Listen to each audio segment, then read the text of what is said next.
সেটা হচ্ছে যে বিএনপি প্রতিশ্রুতি ভঙ্গ করে। বিএনপি বলেছিল যে তারা স্বজনপ্রীতি করবে না, তারা তাদের দলের মধ্যে যেভাবে শাসন করা দরকার তার মধ্যে গুণগত পরিবর্তন আনবে, তার কোনো কিছুই তারা দেখতে পাচ্ছে না। আমি আপনার কাছে জানতে চাই, আপনিও এটা মনে করেন কিনা যে বিএনপির জনপ্রিয়তা কমছে? জি, আপনাকে ধন্যবাদ জানাচ্ছি। এটি একটি অংশ বলছে, যারা আমরা দেখতে পাচ্ছি যারা সংসদে বিরোধী দল হিসেবে রয়েছে, তাদের একটি অংশ গণমাধ্যমে এই কথা বলছে, এমনকি সংসদও এটি বারবার বলছে। কিন্তু দেশের সার্বিকভাবে যদি আমি মনে করি যে মানুষ সেরকম বলছে বলে আমার কানে এখনো পর্যন্ত এটি আসেনি। তবে আপনি যেটি বলেছেন এটি ধরেন সার্জিস আলম সহ জামাত ইসলামের একটি পক্ষ বা সামাজিক যোগাযোগ মাধ্যমে যদি আমরা বলে থাকি, তারা কিন্তু এটি বলছে, এটি আমি কোনোভাবে অস্বীকার করছি না। না, আমি জনাব সার্জিস আলম বিরোধী দল করেন, তিনি বিরোধিতা সরকারের বিভিন্ন আচরণের কার্যক্রমের বিরোধিতা করবেন, সেটা স্বাভাবিক, সংসদেও তাই চলবে। আমি প্লেইন এন্ড সিম্পল আপনার কাছে প্রশ্ন করতে চাই, জনাব নাসির, আপনি কি সংসদের বাইরে বা বিরোধী দলের কারো ছাড়া কারো কাছে আপনি শোনেন নাই যে আপনাদের জনপ্রিয়তা কমছে? না, দেখুন, এখানে সামগ্রিকভাবে সরকারের বয়স এখন 4 মাস চলছে। জি। তো আমি যদি সে অর্থে বলি, ধরেন সরকারের বিভিন্ন কাজ বা বিভিন্ন বিষয় নিয়ে মানুষজনের মধ্যে আলোচনা সমালোচনা থাকবে, বা তৃতীয় বিশ্ব রাষ্ট্র হিসাবে এটি খুবই স্বাভাবিক একটি বিষয়। সেখানে সরকারের দৈনন্দিন যে কাজকর্মগুলো চলছে সেখানে অনেক সময় সমালোচনা হয়, অনেক সময় সাধুবাদ জানাই। কিন্তু সামগ্রিকভাবে যদি আপনি বলে থাকেন বা আপনি যেভাবে বলছেন যে সরকারের জনপ্রিয়তা নিয়ে, এরকম বিষয় আমার একদম খুব একটা চোখে পড়ে নাই। তবে হ্যাঁ, অনেকজনই বলেছেন সরকারের কয়েকটি বিষয় নিয়ে, বলেছেন এটি না করলেও সব থেকে ভালো হতো, বা এটি এভাবে করলে আরেকটু বেশি ভালো হতো, এরকম কথাবার্তা আমার কানে অনেকবারই এসেছে বলে আমার মনে হচ্ছে। কিন্তু মানে জনপ্রিয়তা কমছে এরকম কোনো কিছু আপনি শুনেন নাই? না, জনপ্রিয়তার মার্জিন তো আসলে এটি সামগ্রিক একটা আরো লম্বা সময়, বা এটা একটা জরিপের বিষয়, এরকম বাস্তবতা যদি আমরা মনে করি। কিন্তু আমি যে এটা বলছি না যে সরকারের সমালোচনা তো হচ্ছে, এটি ধরেন আমাদের কাছের বন্ধু বান্ধব অনেকে বলছেন যে এটা এইভাবে করলে ভালো হতো, বা এই মন্ত্রী এই কথাটি না বললে আরেকটু বেশি ভালো হতো, এরকম কথাবার্তা তো চলেই। কিন্তু জনপ্রিয়তা আপনি যে মার্জিনে বলছেন, সেটি আমার কাছে মনে হয় এখনো এই অর্থে এখনো এই সময়টি আসেনি আসলে মনে করি। যেমন নাসির, আমি কিন্তু কোনো মার্জিনে বলছি না, আমি শুধু জানতে চাইছিলাম যে আপনার কাছে এটি কানে আসছে কিনা। আপনার কথা এটি পরিষ্কার, আপনার কানেও এটি আসছে, কারণ আপনার বন্ধু বান্ধবও বলছেন যে এই মন্ত্রীর কথা, আপনিও কিছু সমালোচনার কথা বললেন। আপনার কাছে কি মনে হয় যে বিএনপি প্রতিশ্রুতি পালনের ক্ষেত্রে কি যা প্রতিশ্রুতি বিএনপি দিয়েছিল, আমি যদি 1 বছরের একটা টাইমলাইনও ধরি, তো সেই ক্ষেত্রে বিএনপি ঠিক জায়গায় আছে? আমরা বিস্তারিত আলাপ নিশ্চয়ই করব। আপনাকে একটু জানতে চাই যে 1 বছর আগে বিএনপি জনগণের কাছে যেসব প্রতিশ্রুতি দিয়েছিল সেসব জায়গায় ঠিক জায়গায় আছে কিনা? না, এখন তো আপনি 1 বছরের মার্জিন বলেছেন, জি। তো যেহেতু বয়স 4 মাস, হুম। আমি ব্যক্তিগতভাবে মনে করি সরকারের ইতিবাচক সদিচ্ছা রয়েছে যে কাজগুলো করার বিষয়ে। ওকে। যেমন সরকার নির্বাচনের প্রতিশ্রুতিতে যে বিষয়গুলো সবচেয়ে অগ্রাধিকার ভিত্তিতে, ধরুন ফ্যামিলি কার্ড, ফার্মার্স কার্ড সহ যাবতীয় বিষয়গুলো সরকার কিন্তু চালু করেছে। এটি কিন্তু একদম আক্ষরিক অর্থে স্বল্প মাত্রা নেই, বড় পরিসরে কিন্তু সরকার করে যাচ্ছে। এখন আপনি প্রতিশ্রুতি ধরুন, ধরেন এর বাইরে অনেকগুলো বিষয় রয়েছে যেগুলো সরকার ভবিষ্যতেও করতে পারবে। কিন্তু আমি ব্যক্তিগতভাবে মনে করি যে সরকার তার কাজগুলো বাস্তবায়ন করার জন্য সরকার প্রধান, বিশেষ করে ধরেন গণপ্রজাতন্ত্রী বাংলাদেশ সরকারের মাননীয় ওকে। প্রধানমন্ত্রী, উনি একদম শতভাগ ভাবে আমি মনে করি উনি কাজগুলো প্রতিশ্রুতি বাস্তবায়নের জন্য মানে উনি সামগ্রিকভাবে এগিয়ে যাচ্ছেন। হয়তো উনি যেভাবে এগিয়ে যাচ্ছেন, অন্য মন্ত্রীরা হয়তো ঠিকভাবে ওনাকে সমান্তরাল ভাবে এগিয়ে যেতে পারছেন না, এটি হয়তো দুই একটি মন্ত্রণালয় আমি মনে করি সেভাবে হয়তো পারছে না, বা চেষ্টা করছে হয়তো। ওকে। কিন্তু সামগ্রিকভাবে প্রধানমন্ত্রী, সরকার প্রধান শতভাগ ভাবে প্রতিশ্রুতিগুলো বাস্তবায়ন করার জন্য ইতিবাচক ভাবে কাজ করে যাচ্ছেন। নাসির, আমি শুধু আপনাকে একটু স্মরণ করায় রাখি যে আমরা আওয়ামী লীগের 15 বছরে আমরা দেখতাম যে অন্য মন্ত্রীরা ঠিক পারতেছে না, প্রধানমন্ত্রী পারতেছে। কিন্তু আমি সবকিছুর জন্য, এটা আমার ওপিনিয়ন, আমি সবকিছুর জন্য প্রধানমন্ত্রীকে দায়ী করি, যিনি চেয়ারে থাকেন তাকে দায়ী করি সবকিছুর জন্য। কোনো মন্ত্রণালয় যদি ফেল করে, কোনো প্রতিশ্রুতি যদি বাস্তবায়িত না হয়, কোনো স্বজনপ্রীতি যদি ঘটে, সেটা প্রধানমন্ত্রীর দায়। যা কিছু খারাপ সব কিছু তারেক রহমানের দায়। এটা হচ্ছে আমার বিবেচনায় আর কি, আমার ছোট বিবেচনায় একটু। আমরা আবার আপনার সঙ্গে আলোচনায় করতে আসবো, আপনি নিশ্চয়ই এটা নিয়ে বলবেন। আমি জনাব সার্জিস আলমের কাছে জিজ্ঞেস করি, জনাব সার্জিস আলম, এনসিপি বিশাল মানে আমি এটাকে কি বলবো, যে অনেক মানুষের অনেক ভালোবাসা বলি, আশা বলি, প্রতিশ্রুতি বলি, সেটা নিয়ে 2025 সালের 27 ফেব্রুয়ারি গঠিত হয়েছিল। আমি আপনাকে প্রায় একই ধরনের প্রশ্ন করতে চাই, যে সেইটা হলো, আপনি কি মনে করেন যে এনসিপি যখন প্রতিষ্ঠিত হয়েছিল আজও কি সেই একই পরিমাণ জনপ্রিয়তা ধরে রাখতে পেরেছে, নাকি বেশি কম আছে? জনাব সার্জিস আলম। খুব স্বাভাবিকভাবেই এটা হচ্ছে প্রত্যাশার জায়গায়। যেই মানুষ তার চিন্তার জায়গা থেকে, আদর্শের জায়গা থেকে, ভাবনার জায়গা থেকে এক একজনের প্রত্যাশা এক এক রকম ছিল। কিছু মানুষের জায়গায় হয়তো এই প্রত্যাশার পারদটা কমে আসবে, কিছু মানুষের জায়গা হয়তো বেড়েছে। কেউ হয়তো ভেবেছিল যে এই এনসিপি রাজনৈতিক দল হিসেবে দাঁড়াতেই পারবে না, আসন জেতা তো অনেক পরের কথা, কিন্তু এনসিপি সেই জায়গায় আবার 6টি আসন নিয়ে সংসদে প্রতিনিধিত্ব করছে। এবং আমরা দেখছি যে প্রথম অধিবেশন শেষে এনসিপির যারা কণ্ঠস্বর ছিল তারাই প্রকৃতপক্ষে জনগণের যে আকাঙ্ক্ষা, সেই কণ্ঠস্বর হিসেবে জনগণের চাওয়া পাওয়াগুলোকে ধারণ করেছে, সেগুলো নিয়ে কথা বলেছে। আবার এমন অনেকগুলো জায়গা ছিল, অনেক মানুষ হয়তো এক্সপেক্ট করেছিল যে এনসিপি এককভাবে নির্বাচন করবে, বিএনপি বা জামায়াত কারোর সাথেই জোট করবে না, সেই জায়গায় বিএনপি জামায়াতের সাথে জোট করেছে। এখন এমন অনেকেই আছে যে হয়তো বিএনপির সাথে জোট হলে খুশি হতো, সে এই জায়গায় খুশি হয়নি। এমন অনেকে আছে যিনি জামায়াতের সাথে জোট করলে খুশি হতেন, তিনি হয়তো খুশি হয়েছেন। এমন অনেকেই আছেন যিনি হয়তো জোট না করলেই খুশি হতেন। তো এখানে আসলে প্রত্যেকের ব্যক্তিগত চাওয়া পাওয়া, আকাঙ্ক্ষাটার উপর ডিপেন্ড করে যে কার এখন কতটুকু আশা, প্রত্যাশা, আকাঙ্ক্ষা আছে এনসিপির সাথে। কিন্তু আমি মনে করছি, বা আমরা মনে করছি, যে ওই মুহূর্তে আমরা এখন পর্যন্ত যে সিদ্ধান্তগুলো নিয়েছি, আমাদের রিসোর্সের সীমাবদ্ধতা আছে। আমাদের একটা রাজনৈতিক দল জাতীয় পর্যায়ে দাঁড়ানোর জন্য, প্রত্যেকটা জেলা, উপজেলা, ইউনিয়ন, ওয়ার্ড পর্যায়ে ফাংশন করার জন্য আমাদের যতগুলো লজিস্টিক সাপোর্ট দরকার, আমাদের সেগুলো ঘাটতি আছে।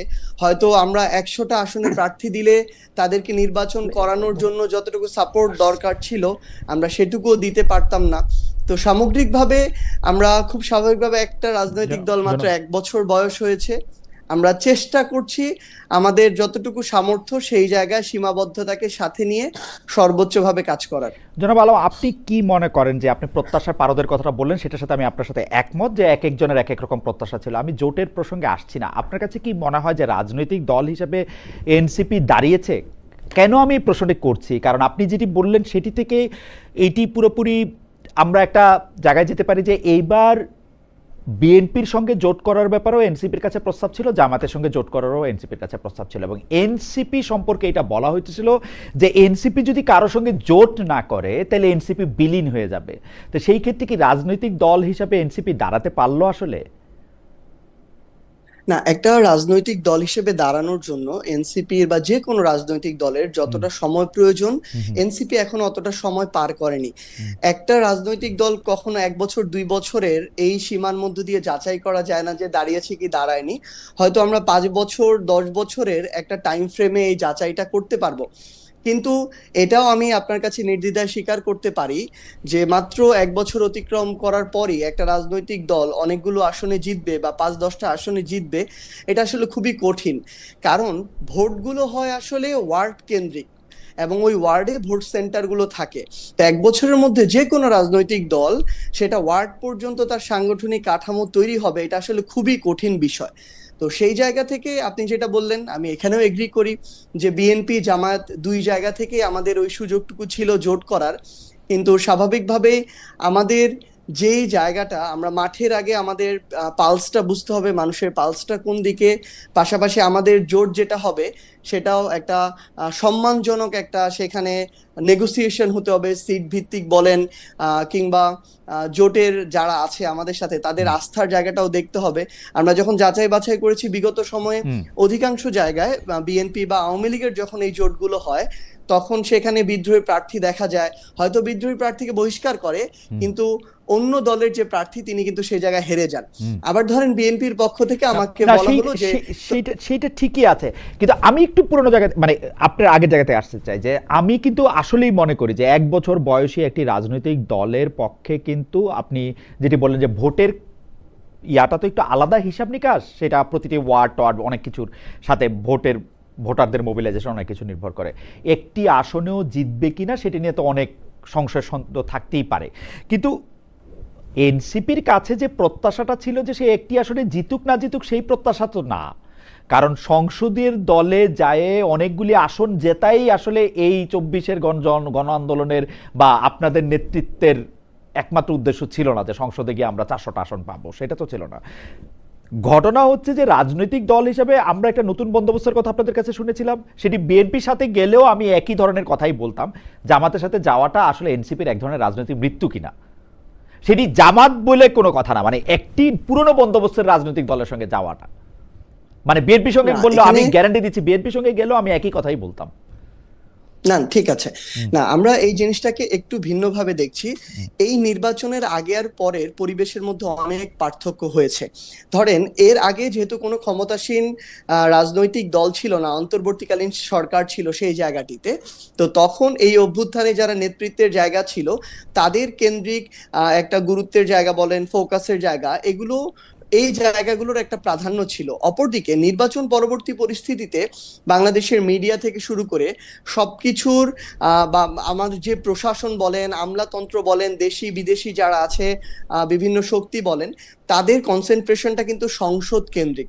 তো আমি মনে করি এখানে আমরা যদি একেবারে ওই সংসদ নির্বাচন জনপ্রতিনিধিত্ব, কারণ ওইটা তো একটা বৈধতা, আসলে ওইটাকে ওভারটেক করার কারো সুযোগ নাই, তো ওইটাকে একবারে এক পাশে রেখে আমরা যদি আরেক পাশ দিয়ে আরেকটা মানে সিস্টেম তৈরি করতে চাই, আমাদের কাছে এটা মনে হয়েছে ওই মুহূর্তে এটা সেভাবে সম্ভব নয়। বরং আমরা যদি দেখেন, আমরা যখন সংসদে আমাদের প্রতিনিধিরা জোটের মাধ্যমে 6টা আসনে আমরা জিতেছি, সংসদে গিয়েছি, আপনি প্রথম অধিবেশনে দেখেন আমাদের জুলাইয়ের যে আকাঙ্ক্ষাগুলো ছিল সেই সংস্কারের কথা বলেন, অধ্যাদেশগুলো আইনে পরিণত করার ক্ষেত্রে বলেন, কিংবা অন্যান্য যে গুরুত্বপূর্ণ দাবিগুলো ছিল 71 থেকে শুরু করে 24 পর্যন্ত ঐতিহাসিক অবস্থানগুলো বলেন, এনসিপি সেই জায়গায় যেটা আমরা ধারণ করি এমন হওয়া প্রয়োজন, আমরা সেই অবস্থানগুলো নেওয়ার চেষ্টা করেছি। আমার মনে হয় আপনার বক্তব্য, আমার জনাব আলম আপনার বক্তব্য পরিষ্কার, কিন্তু আমি এইখানেও আমার একটু 2 পয়সা দিয়ে রাখি। আপনি সংসদ কেন্দ্রিক ওইটাকে মিডিয়ার বা বিদেশিদের কাছে একটা বৈধতা বলতেছেন, কিন্তু আমি মনে করি আপনাদের স্লোগানটাই ঠিক, জনতাই বৈধতা, সংসদ না। এবং জনগণেরও বৈধতার জায়গা আমি মনে করি যে আপনারা ক্ষমতা কেন্দ্রিক রাজনীতি করেছেন, যেটা আপনারা না করলেও পারতেন।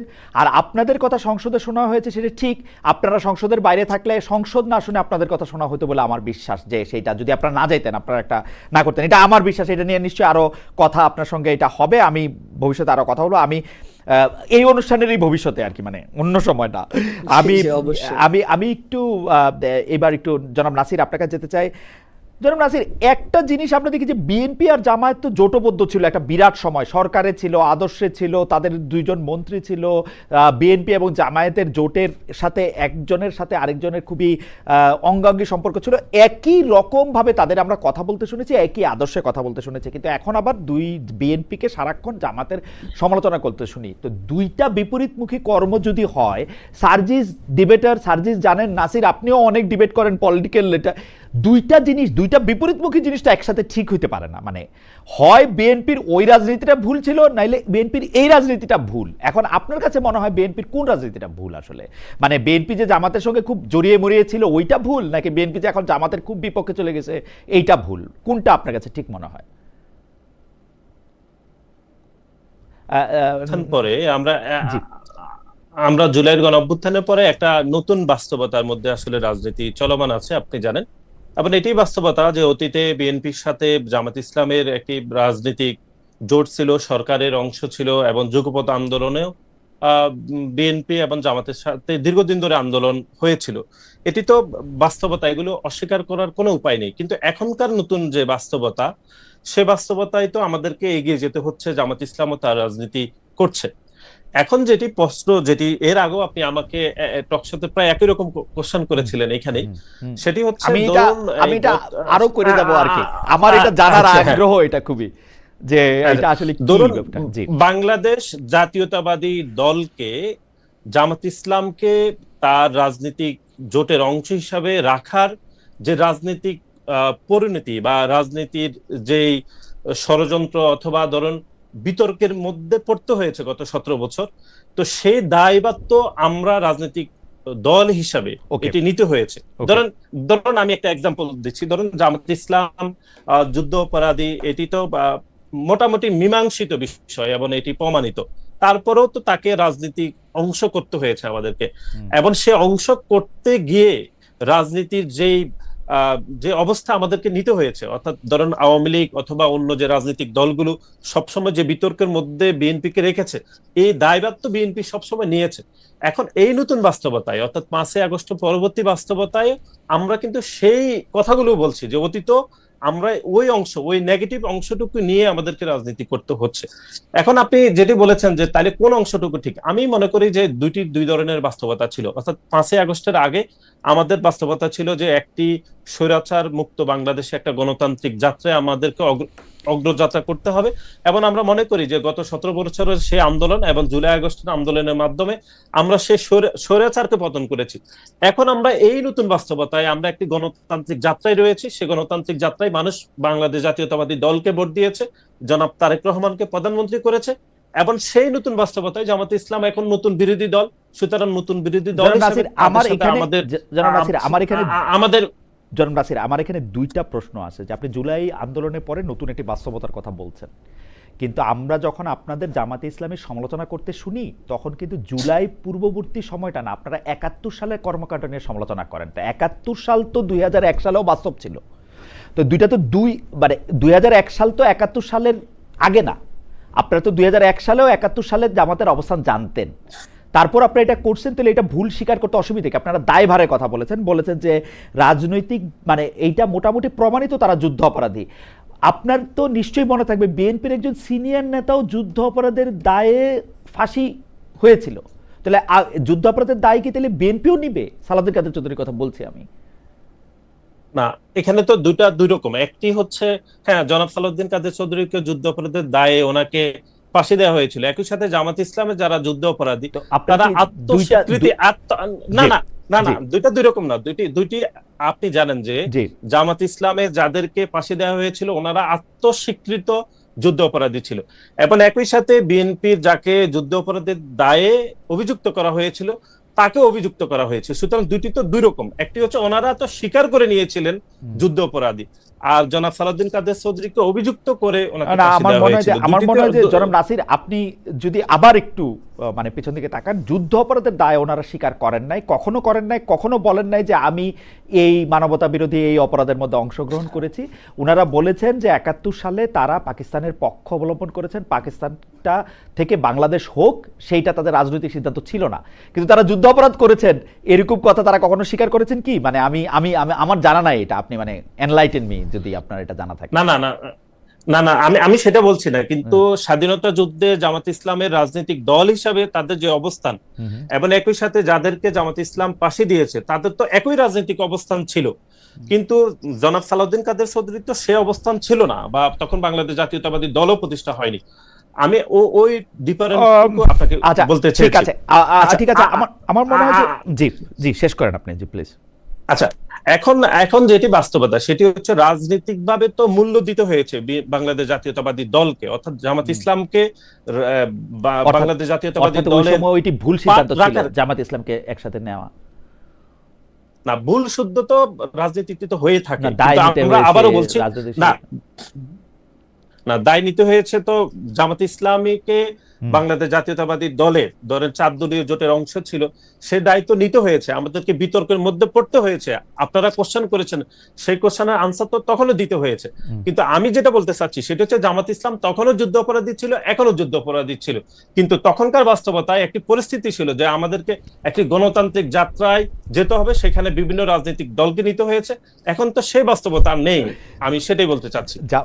আমি শুধু বলে রাখি বিভিন্ন রাজনৈতিক দল না, বিএনপির প্রধান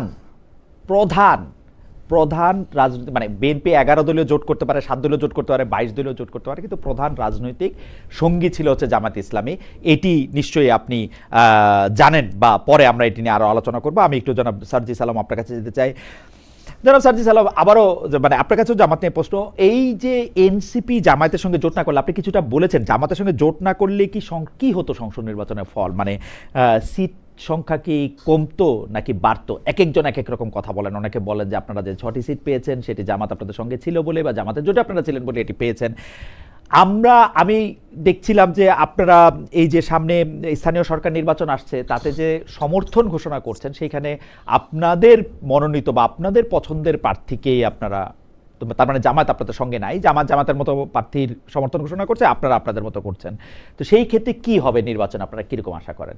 আপনি আগে সংসদ নির্বাচনটা বলে তারপর যদি স্থানীয় সরকার নির্বাচনে আসেন। জি, জাতীয় সংসদ নির্বাচনে আমার যেটা মনে হয় আসলে যে খুব স্বাভাবিকভাবে জাতীয় সংসদ নির্বাচনের প্রত্যেকটা ওয়ার্ডে যে ভোট সেন্টার গুলো থাকে সেখানে আমাদের পোলিং এজেন্ট দিতে হয়, প্রধান পোলিং এজেন্ট দিতে হয়। যেহেতু পাওয়ার পলিটিক্স এর রাজনীতিটা এখনো বাংলাদেশে, এই 1 বছর সময়ের মধ্যে প্রত্যেকটা যে আসনগুলোতে আমরা নির্বাচন করেছি ওই প্রত্যেকটা সেন্টার কেন্দ্রিক অতদূর পর্যন্ত সাংগঠনিক ভিত্তিটা তৈরি হয় না। আমাদের কয়েকটা আসনে 5 থেকে 10টা আসনে আমরা এই কাজটা মোটামুটি শেষ পর্যায় পর্যন্ত যেতে পেরেছিলাম। কিন্তু আমার কাছে যেটা মনে হয়েছে ফাইনালি ভোটের যেহেতু এখন শেষ করেছি, ভোটের আগেও দেখলাম, ভোটের সময় দেখলাম, পরেও দেখলাম, হয়তো এমন হতে পারতো এককভাবে নির্বাচন করলে 1-2টা আসন জিতলাম, অথবা এমন হতে পারতো যে জিতলাম না, এটারও সম্ভাবনা ছিল। সো এটা 0 থেকে 5 পর্যন্ত হতে পারতো আর কি। তো সেই জায়গা থেকে এটা কনফার্মেশন ছিল না যে জামাতের সাথে নির্বাচন না করলে 3টে 0 থেকে 5 জিতবই। করতে, রাইট? ওকে।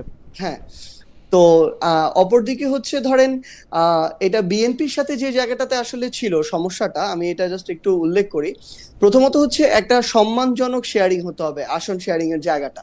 তো সেখানে যদি এমন হয় ধরেন এনসিপির 8 থেকে 10 জনকে ন্যাশনালি সবাই চিনে, বিএনপি শুধু তাদেরকেই আসন দিতে চান, তাহলে আমরা তো শুধুমাত্র ওই কয়েকটা ব্যক্তি কেন্দ্রিক রাজনীতিটা করলে আমাদের আগামীর জন্য কিংবা আমাদের সাথে যারা সেকেন্ড লেয়ার থার্ড লেয়ারে আরো যারা রাজনীতি করেন জাতীয়ভাবে, তাদেরকে যদি আমরা এই সুযোগটা না দিতে পারি, স্থানীয়ভাবে আমার একটা জেলাতে যিনি জেলার সভাপতি হিসেবে ওই জেলাটা গুছিয়ে একটু জানার জন্য সার্জিস, একটু জানার জন্য, জামায়াত আপনাদেরকে 30টা আসনে মানে সমঝোতা হয়েছিল জামাতের সঙ্গে, বা আপনারা একইভাবে, বিএনপি আপনাদের কতটা দিতে চেয়েছিল?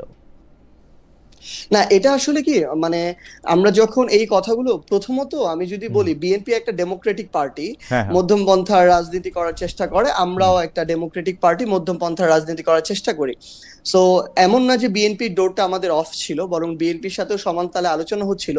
কিন্তু যখন এই সিটের আলোচনাটা হয় 8টা থেকে 10টার মধ্যে, তখন আমরা মনে করেছি এটা দীর্ঘমেয়াদী রাজনীতির জন্য এনসিপি একটা ক্ষতির মুখে পড়বে। আরেকটা গুরুত্বপূর্ণ বিষয় ছিল যে মাঠ পর্যায়ের যে সেন্টিমেন্টটা, ওই সেন্টিমেন্টটা নির্বাচনের বেশ আগে থেকে বিএনপির মাঠ পর্যায়ের কিছু নেতা কর্মীর বিভিন্ন ধরনের অপকর্ম বলি, চাঁদাবাজি বলি, দখলদারিত্ব, ক্ষমতার অপব্যবহার, মামলা বাণিজ্য, এগুলোর কারণে একটা অ্যান্টি বিএনপি সেন্টিমেন্টের জায়গাটা তৈরি হয়েছিল। আরেকটা বিষয় ছিল যেটা আমরা চিন্তা করছিলাম যে আপনি দেখবেন বিএনপি যে কয়েকটা আসন ছেড়েছে তাদের জোট সঙ্গীদেরকে, সেখানেও অধিকাংশ জায়গায় বিদ্রোহী প্রার্থী আছে, এবং বিএনপির যে আসনগুলো ছিল সেখানেও বিএনপির বিদ্রোহী প্রার্থী আছে, এবং তাদেরকে বহিষ্কার করে সরাসরি বিএনপির চেয়ারপারসন জনাব তারেক রহমান বলার পরও তাদেরকে বসাতে পারেন নাই। তাহলে আমাদের মতো একটা নতুন রাজনৈতিক দলের জামায়াতের ক্ষেত্রে আমি জনাব সারোয়ার তুষারের আসনটার কথা মনে করতে পারি, নরসিংদীতে, দুইটা আসনে আমাদের যে আবার এদিকে রাজবাড়িতে সম্ভবত কবির আসনেও আমাদের 30টা আসনের মধ্যে 2টা আসনে এরকম হয়েছে। 28টা আসনে আমরা এই সহযোগিতাটা পেয়েছি। এখন আপনি চিন্তা করেন বিএনপির ক্ষেত্রে যদি 8 থেকে 10টা হতো, সেখানে আমরা এই সম্ভাবনাটা আরো বেশি দেখি, অন্তত 5টাতে এমন হতো। তাহলে দিন শেষে আমরা যে কারণে জোট করছি যে আমাদের যেমন রাজপথে আমাদের অংশগ্রহণ লাগবে, সংগঠন দাঁড় করাতে হবে, আমাদের সংসদের প্রতিনিধিত্ব লাগবে, কারণ দিন শেষে সারা দেশের মানুষজন যখন ওই সংসদের দিকে তাকিয়ে থাকে তাদের একজন প্রতিনিধি ওখানে প্রত্যাশা করে। আবার সারা দেশের এই ক্ষমতা কেন্দ্রিক আমলাতন্ত্রের স্ট্রাকচার বলেন, প্রশাসনের স্ট্রাকচার বলেন, তারা আসলে ক্ষমতার দিকে নুয়ে থাকে। এখন আপনি দেখবেন যে আমার একজন এমপি হয়েছে বিরোধী দলের, তারপরও তিনি ওই আসনের এমপি হওয়ার পরও ইউএনও, ওসি কিংবা ডিসি তার কথা খুব একটা শুনতে চান না, কারণ সেখানে সরকার হচ্ছে বিএনপির। তাহলে বিএনপির সভাপতি কে আছে ওই ইউনিটে, তার কথা শুনে ওই দিকে বেশি ঝুঁকে যায়। আমি শুনেছি যে ডক্টর মোহাম্মদ ইউনূস যখন ক্ষমতায় ছিলেন তখন আপনাদের কথা ইউএনও সাহেবরা বেশি বেশি শুনতেন, তাই না? মানে আপনাদের অনেক প্রভাব ছিল, ব্যাপারটা কি এরকম? ঠিক আছে, আমি একটু বলি ভাই, না এরকম না। ব্যাপারটা হচ্ছে দিন শেষে হ্যাঁ। প্রশাসন বলি, আইন শৃঙ্খলা রক্ষাকারী বাহিনী বলি, তারা ক্ষমতার দিকে ঝুঁকে থাকে। Okay. এবং এই ক্ষমতাটা আপনি যদি দেখেন অন্তর্বর্তীকালীন সরকার ক্ষমতা না, অন্তর্বর্তীকালীন সরকারের সময়ও অনেকে বলার চেষ্টা করে যে জামায়াত শক্তিশালী ছিল, অনেকে বলার চেষ্টা করে যে সমন্বয়করা বা এনসিপিতে যারা ছিল তারা ক্ষমতাশালী ছিল, কিন্তু ব্যাপারটা এরকম করে ওয়ার্ক করে নাই। কারণটা হচ্ছে সবচেয়ে বড় রাজনৈতিক দল হিসেবে বিএনপি সেই জায়গায় সবচেয়ে বেশি তাদের ম্যান পাওয়ার আছে, তারা সেই ক্ষমতাটা খাটানোর চেষ্টা করেছে। প্রত্যেকটা জায়গায় তাদের দীর্ঘ সময় ধরে রাজনীতি করার কারণে প্রত্যেকটা জায়গায় তাদের প্রতিনিধিত্ব আছে।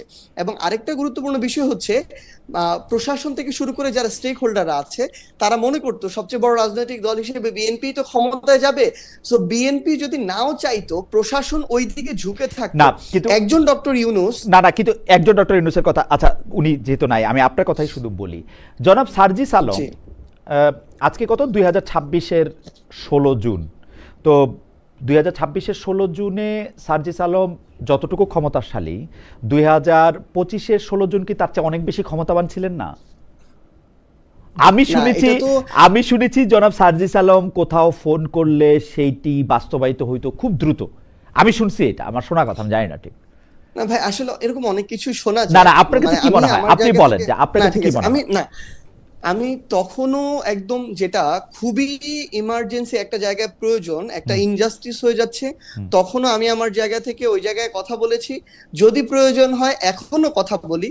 তখনও যেরকম আমি রেসপন্সটা পেতাম, আমি খুবই কম জায়গায় কল দেওয়ার চেষ্টা করতাম, কারণ এগুলোকে বিভিন্ন খাতে প্রবাহিত করা হতো এবং আমরা এগুলো অনেক কিছুর মধ্যে দিয়ে গিয়েছি, কারণ পূর্বে আমাদের এই রাজনৈতিক অভিজ্ঞতাটা ছিল না। তো এখনো যদি এরকম কোথাও মনে হয় আমরা যোগাযোগ করি প্রশাসনে বা বিভিন্ন জায়গায়, যদি আমাদের দাবিটা ন্যায়সঙ্গত হয় আমরা ওইটুকু পজিটিভ রেসপন্স পাই আমাদের জায়গা থেকে। তবে তখনও এরকম কিছু কর্মকর্তা কর্মচারী ছিল যারা মানে আমাদের অনেক কিছুকে হয়তো পজিটিভলি নিত না, হয়তো বা তার সাথে একটা আওয়ামী লীগের সংশ্লিষ্টতা বা কিছু ছিল এমন হতে পারে, বা এমন অনেকেই আছে যাদের সাথে হয়তো আমাদের মতাদর্শিক পার্থক্য থাকতে পারে, দলীয় পার্থক্য থাকতে পারে, এমন কিছু মানুষ তখনও ছিল, এখনো আছে। আর স্থানীয় নির্বাচনে আপনি যেটা বললেন, স্থানীয় সরকার নির্বাচন, আমি স্থানীয় সরকার নির্বাচনে যেহেতু নতুন একটা বিষয় আসতেছে, আপনার একটু ইয়ে করার জন্য আমাদের একজন দর্শক, ওনার নাম সায়েম খান, উনি বলছেন যে খালেদ ভাই আপনি ফুটবল খেলার কোন দলকে পছন্দ করেন, নাকি সাংবাদিকরা কোনো দলে পছন্দ করে না?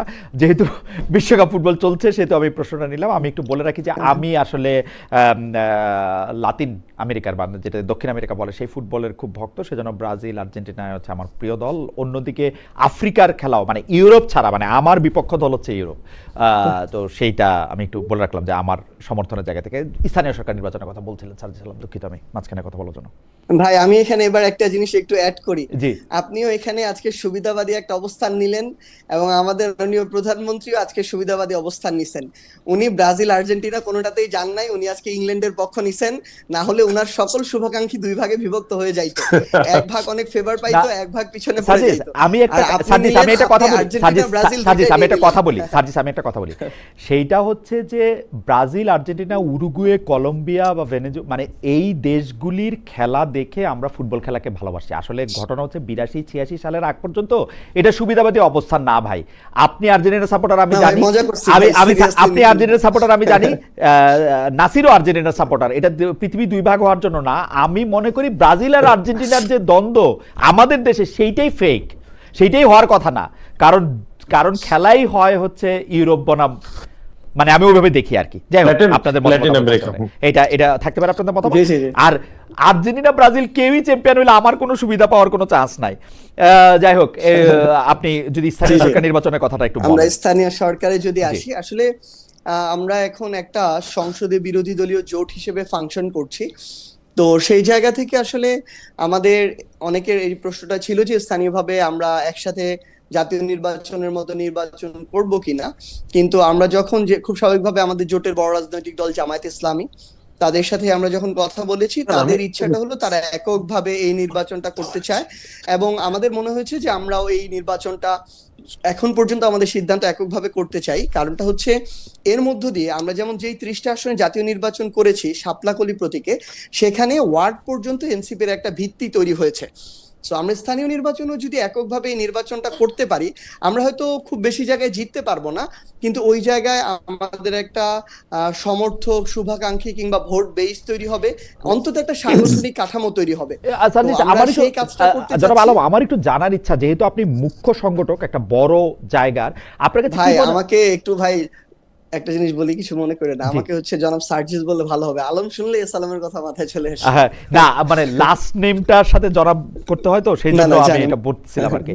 আমার অসুবিধা নাই, আপনি আমাকে ঠিক আছে। অনুমতি দিলে আপনাকে সার্জিস বলেও ডাকতে পারি আমি, মানে আপনি যদি প্লিজ কিছু মনে না প্লিজ করেন। প্লিজ। তো সার্জিস, জি, যে please। জিনিসটা আমি বুঝতে চেষ্টা করতেছিলাম যে আপনি মাঠ পর্যায়ে যখন বিশেষ করে স্থানীয় সরকার নির্বাচনগুলি খুব হিটেড হয়, আপনি জানেন বা এই ব্যাপারে যাদের অভিজ্ঞতা, তো সেই ক্ষেত্রে কি জামায়াতে ইসলামীর সাথে আপনাদের যে জোটটা এখন সংসদে বা যেটাকে আপনারা নির্বাচনী জোট বলছেন, সেইটা কোনোভাবে হ্যাম্পার্ড হতে পারে? কারণ আপনাদের হয়তো, আপনাকেই হয়তো সেইখানে গিয়ে কোনো একটা অঞ্চলে আপনাকে হয়তো জামাত ইসলামের বিপক্ষে কিছু একটা বলতে হইতে পারে, আমি জানি না, মানে মানে এইটা আপনারা চিন্তা জি জি করেছেন জি, কিনা? এটা একদমই স্বাভাবিক এবং এটা আমরা চিন্তাও করেছি।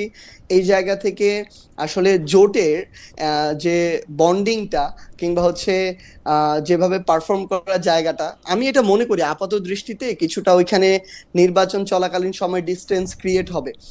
কারণ দিন শেষে মাঠ পর্যায়ের এই যে সোশ্যাল মিডিয়া কেন্দ্রিক বা মাঠ পর্যায়ে নির্বাচনী এনভায়রনমেন্টটাতে আপনি দেখেন, যখনই দক্ষিণে সাদিক কায়েমের নাম আসলো, আসিফ মাহমুদের যারা সমর্থক শুভাকাঙ্ক্ষী, সাদিক কায়েমের যারা সমর্থক শুভাকাঙ্ক্ষী, তাদের মধ্যে কিন্তু একটা মানে সোশ্যাল মিডিয়া একটা ফাইট শুরু হলো আর কি, আসার সাথে সাথে।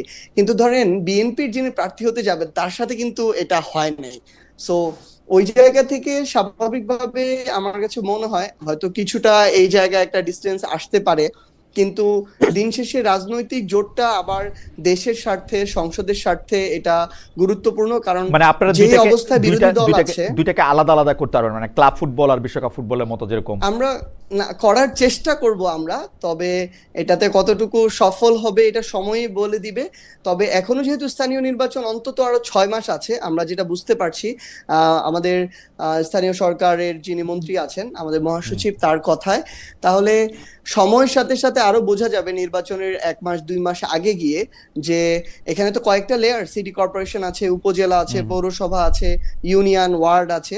সো এমনও হতে পারে 2-1টা লেয়ারে জোটগতভাবে হলো, যেটা করা সম্ভব, যেটা বড় আকারে, এমন হতে পারে বাকিগুলো এককভাবে হলো, কিন্তু এখন পর্যন্ত আমরা এককভাবে প্রস্তুতি নিয়ে আগাচ্ছি। ওকে, আপনারা এককভাবে প্রস্তুতি নিয়ে আগাচ্ছেন, কিন্তু সেটি পরে আবার কিছুটা পরিবর্তনও হতে পারে। যেমন জাতীয় সংসদ নির্বাচনের ক্ষেত্রে আমরা প্রথমে আপনাদের মনে হয়েছিল যে আপনারা এককভাবে নির্বাচন করবেন, পরে আবার সেটা ভিন্ন বাস্তবতা ভিন্ন হয়েছে, সেটি নিয়েও আমরা আসলে নিশ্চয়ই পরে শুনবো। আমি একটু জনাব নাসির আপনার কাছে আসতে চাই যে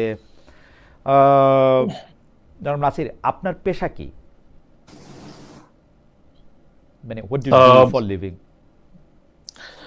এখন হচ্ছে আমি ছাত্র দলের সাধারণ সম্পাদক হিসেবে দায়িত্ব পালন করছি। জি।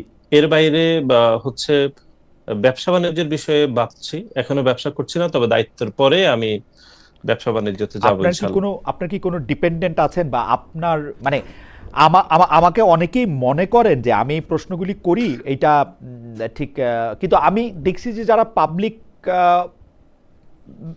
মানে পলিটিক্স করেন, যারা সামনে আসেন, তাদের এই প্রশ্নটা করা উচিত, আমাদের সবার জানার অধিকার আছে। মানে আপনার কোনো ডিপেন্ডেন্ট কি আছেন, বা আপনার যে ব্যয় সেগুলি কি আপনি পরিবার থেকে নেন, মানে আপনার মানে আপনি কি কোনো অর্থনৈতিকভাবে কোনো কিছুর সাথে জড়িত? না, অর্থনীতির সাথে কোনোভাবে জড়িত না। প্রথমত হচ্ছে আমি তো দীর্ঘদিন ধরে ছাত্র দলের রাজনীতি করছি, আপনি জানেন যে প্রায় 15-16 বছর। তো প্রায় আমাদের দায়িত্ব শেষ এখন আসলে। তো ধরেন শুরুর দিকে হচ্ছে একদম বিশ্ববিদ্যালয়ের প্রথম দিকে যখন আমরা রাজনীতি করতাম, তখন রাজনীতি, টিউশনি এগুলো করতাম। পরিবারের একটি অংশ, যেমন আমার রাজনীতির একটি অংশ আমার পরিবার, আমার চাচা উনি দিয়ে থাকতেন। এরপরে যখন একটু বড় হয়েছি, সংগঠনের দায়িত্ব পেয়েছি, তখন ধীরে ধীরে যারা সংগঠনের পূর্বে দায়িত্ব পালন করেছেন তাদের একটি অংশ আমাদেরকে সহযোগিতা করেছেন। এখনো বেশিরভাগ অংশ আসলে আমাদের এইভাবে চলে আসছে, পরিবারের একটি অংশ এবং সংগঠনের যারা পূর্বে দায়িত্ব পালন করেছে তাদের থেকে ব্যক্তিগতভাবে নিয়ে আমাদের মানে ব্যক্তিগত ব্যয়টা এইভাবে নির্বাহ করা হচ্ছে। ওকে, মে আই আস্ক যে আপনি কি এখনো ছাত্র, মানে আপনি মানে পড়াশোনার সঙ্গে আছেন কিনা? আচ্ছা, এটি আমি একদম পরিষ্কার করছি। এর আগেও আপনি এই হ্যাঁ, আপনার কোশ্চেনটি কাছে প্রশ্ন কমন পড়ে যাচ্ছে, আগেও একই প্রশ্ন। কমন করে না, না না, এর আগেও অনেক জি সংগঠনের জি শীর্ষ নেতাদেরকে এটি করেছেন। আমি বাংলাদেশে যে কয়টি ছাত্র সংগঠন রয়েছে, আমি আমারটা বলছি, জি আমরা কেউ নিয়মিত শিক্ষার্থী নয়। ওকে, মানে নিয়মিত শিক্ষার্থী যে অর্থে বলে থাকে, ধরুন ঢাকা বিশ্ববিদ্যালয়ে ক্লাসরুমে যাওয়া অনার্সের অর্থে আর কি। জি জি যাওয়া, জি মানে 4 বছর অনার্স, 6 বছর এবং 1 বছরের মাস্টার্স, আরো 1 বছর, হুম, মানে এই 8 বছরের যে নিয়মিত শিক্ষার যে সংজ্ঞা, এই হুম। সংজ্ঞায় বাংলাদেশের কোন ছাত্র সংগঠনের কোন শীর্ষ নেতা পড়েন না না। ভাই, আমি আমি একটা জিনিস আমি শুধু অ্যাড আ- করি, আ- আ- এটা আ- আমি এনসিপি জনাব আমি জনাব একটু জনাব বলে আলম, বলি। উনি শেষ করুক, আমি না, একটু আমি একটু ঠিক বলি, আছে ভাই, সরি আমি সরি, একটু বলি, জনাব আমি নাসির, একটু জি বলি। বলেন।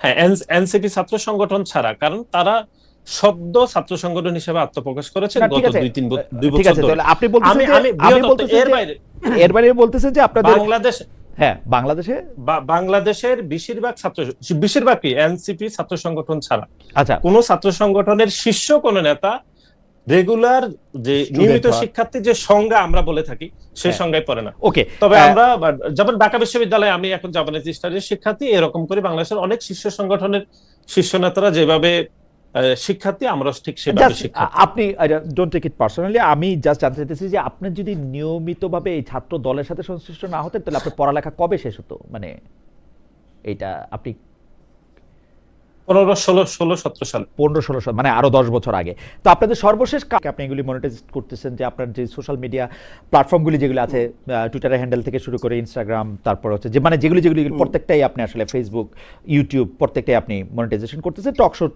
টক শো থেকেও টাকা আর কথা আপনি চিন্তা করছেন বা পেয়েছেন আপনি বলছেন। তো আপনি অ্যাগ্রো ফার্ম থেকেও কিছু টাকা আপনি পাবেন এরকম আপনি আশা করছেন। তো আপনি কি আপনার কেরিয়ার হিসাবে, যেটাকে আমরা কেরিয়ার বলি, বা মানে কিভাবে আয় করবেন, কিভাবে কি করবেন, সেটা কি কোনো কিছু ঠিক করেছেন যে আপনি চাকরি করবেন কিনা? যেটা আপনি জি জি জি। বলছিলেন যে আপনি কি কোনো চাকরি চাচ্ছেন, চাকরি করবেন, বা আপনার কোনো চাকরি? আমি আসলে নির্বাচনের পরে আরেকটা কাজ শুরু করেছি, এটা আসলে আমি এমনি বলতে চাই নাই, কিন্তু হচ্ছে আমি, যেহেতু আপনি বললেন, আমি আইন পড়াশোনা শুরু করেছি। হুম, আমার কাছে মনে হয় যে ওই আচ্ছা। জায়গাটাতে আমি ভালো করতে পারবো আইন পেশায়, হুম, হুম। এবং ওইটা ওকে, আমি মনে করি আমার উপার্জনের মনে যেমন যে একটা ভালো ভালো, জায়গা, আমার তেমনি মনে যে এটা ভালো আমার সিদ্ধান্ত হয়েছে। রাজনীতিতেও কাজে লাগবে। হ্যাঁ, ভালো সিদ্ধান্ত হয়েছে সেইটি। আচ্ছা, এমনিতে আপনারা দল থেকে কোনো টাকা নেন না, না? যেমন মনে করেন যে দলের জন্য যেহেতু আপনারা এতটা সময় দিচ্ছেন, এত জায়গায় সফর করতেছেন, দল থেকে আপনারা কোনো টাকা নেন না?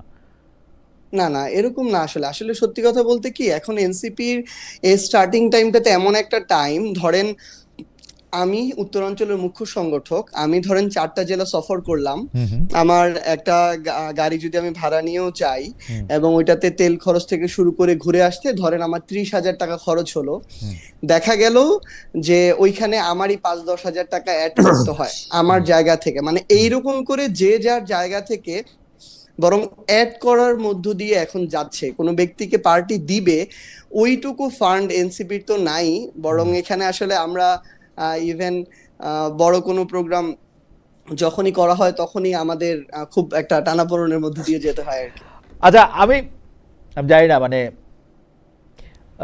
ওই প্রশ্নটা কিভাবে করি, যে আপনি খুব আলোচিত হয়েছিলেন যে আপনি 150 গাড়ি নিয়ে একটি শোডাউন করেছিলেন, এবং সেই ক্ষেত্রে কি এই টাকাগুলি কি অন্য মানুষ দিয়েছে, মানে অন্য মানুষ দিয়েছিল, আচ্ছা। আপনার পকেট থেকে দিতে হয়েছিল? মানে আপনি তো তারপর আপনি ইলেকশন করেছেন, তাহলে আপনার তো অনেকগুলি টাকা আসলে ব্যয় হয়েছে। মানে এইটা দিয়ে কি আপনি লোনের মধ্যে আছেন? কারণ আপনাকে অনেক ধরনের শোডাউন শো অফই করতে হয়েছে সেই সময়, আপনি যেহেতু জি জি জি।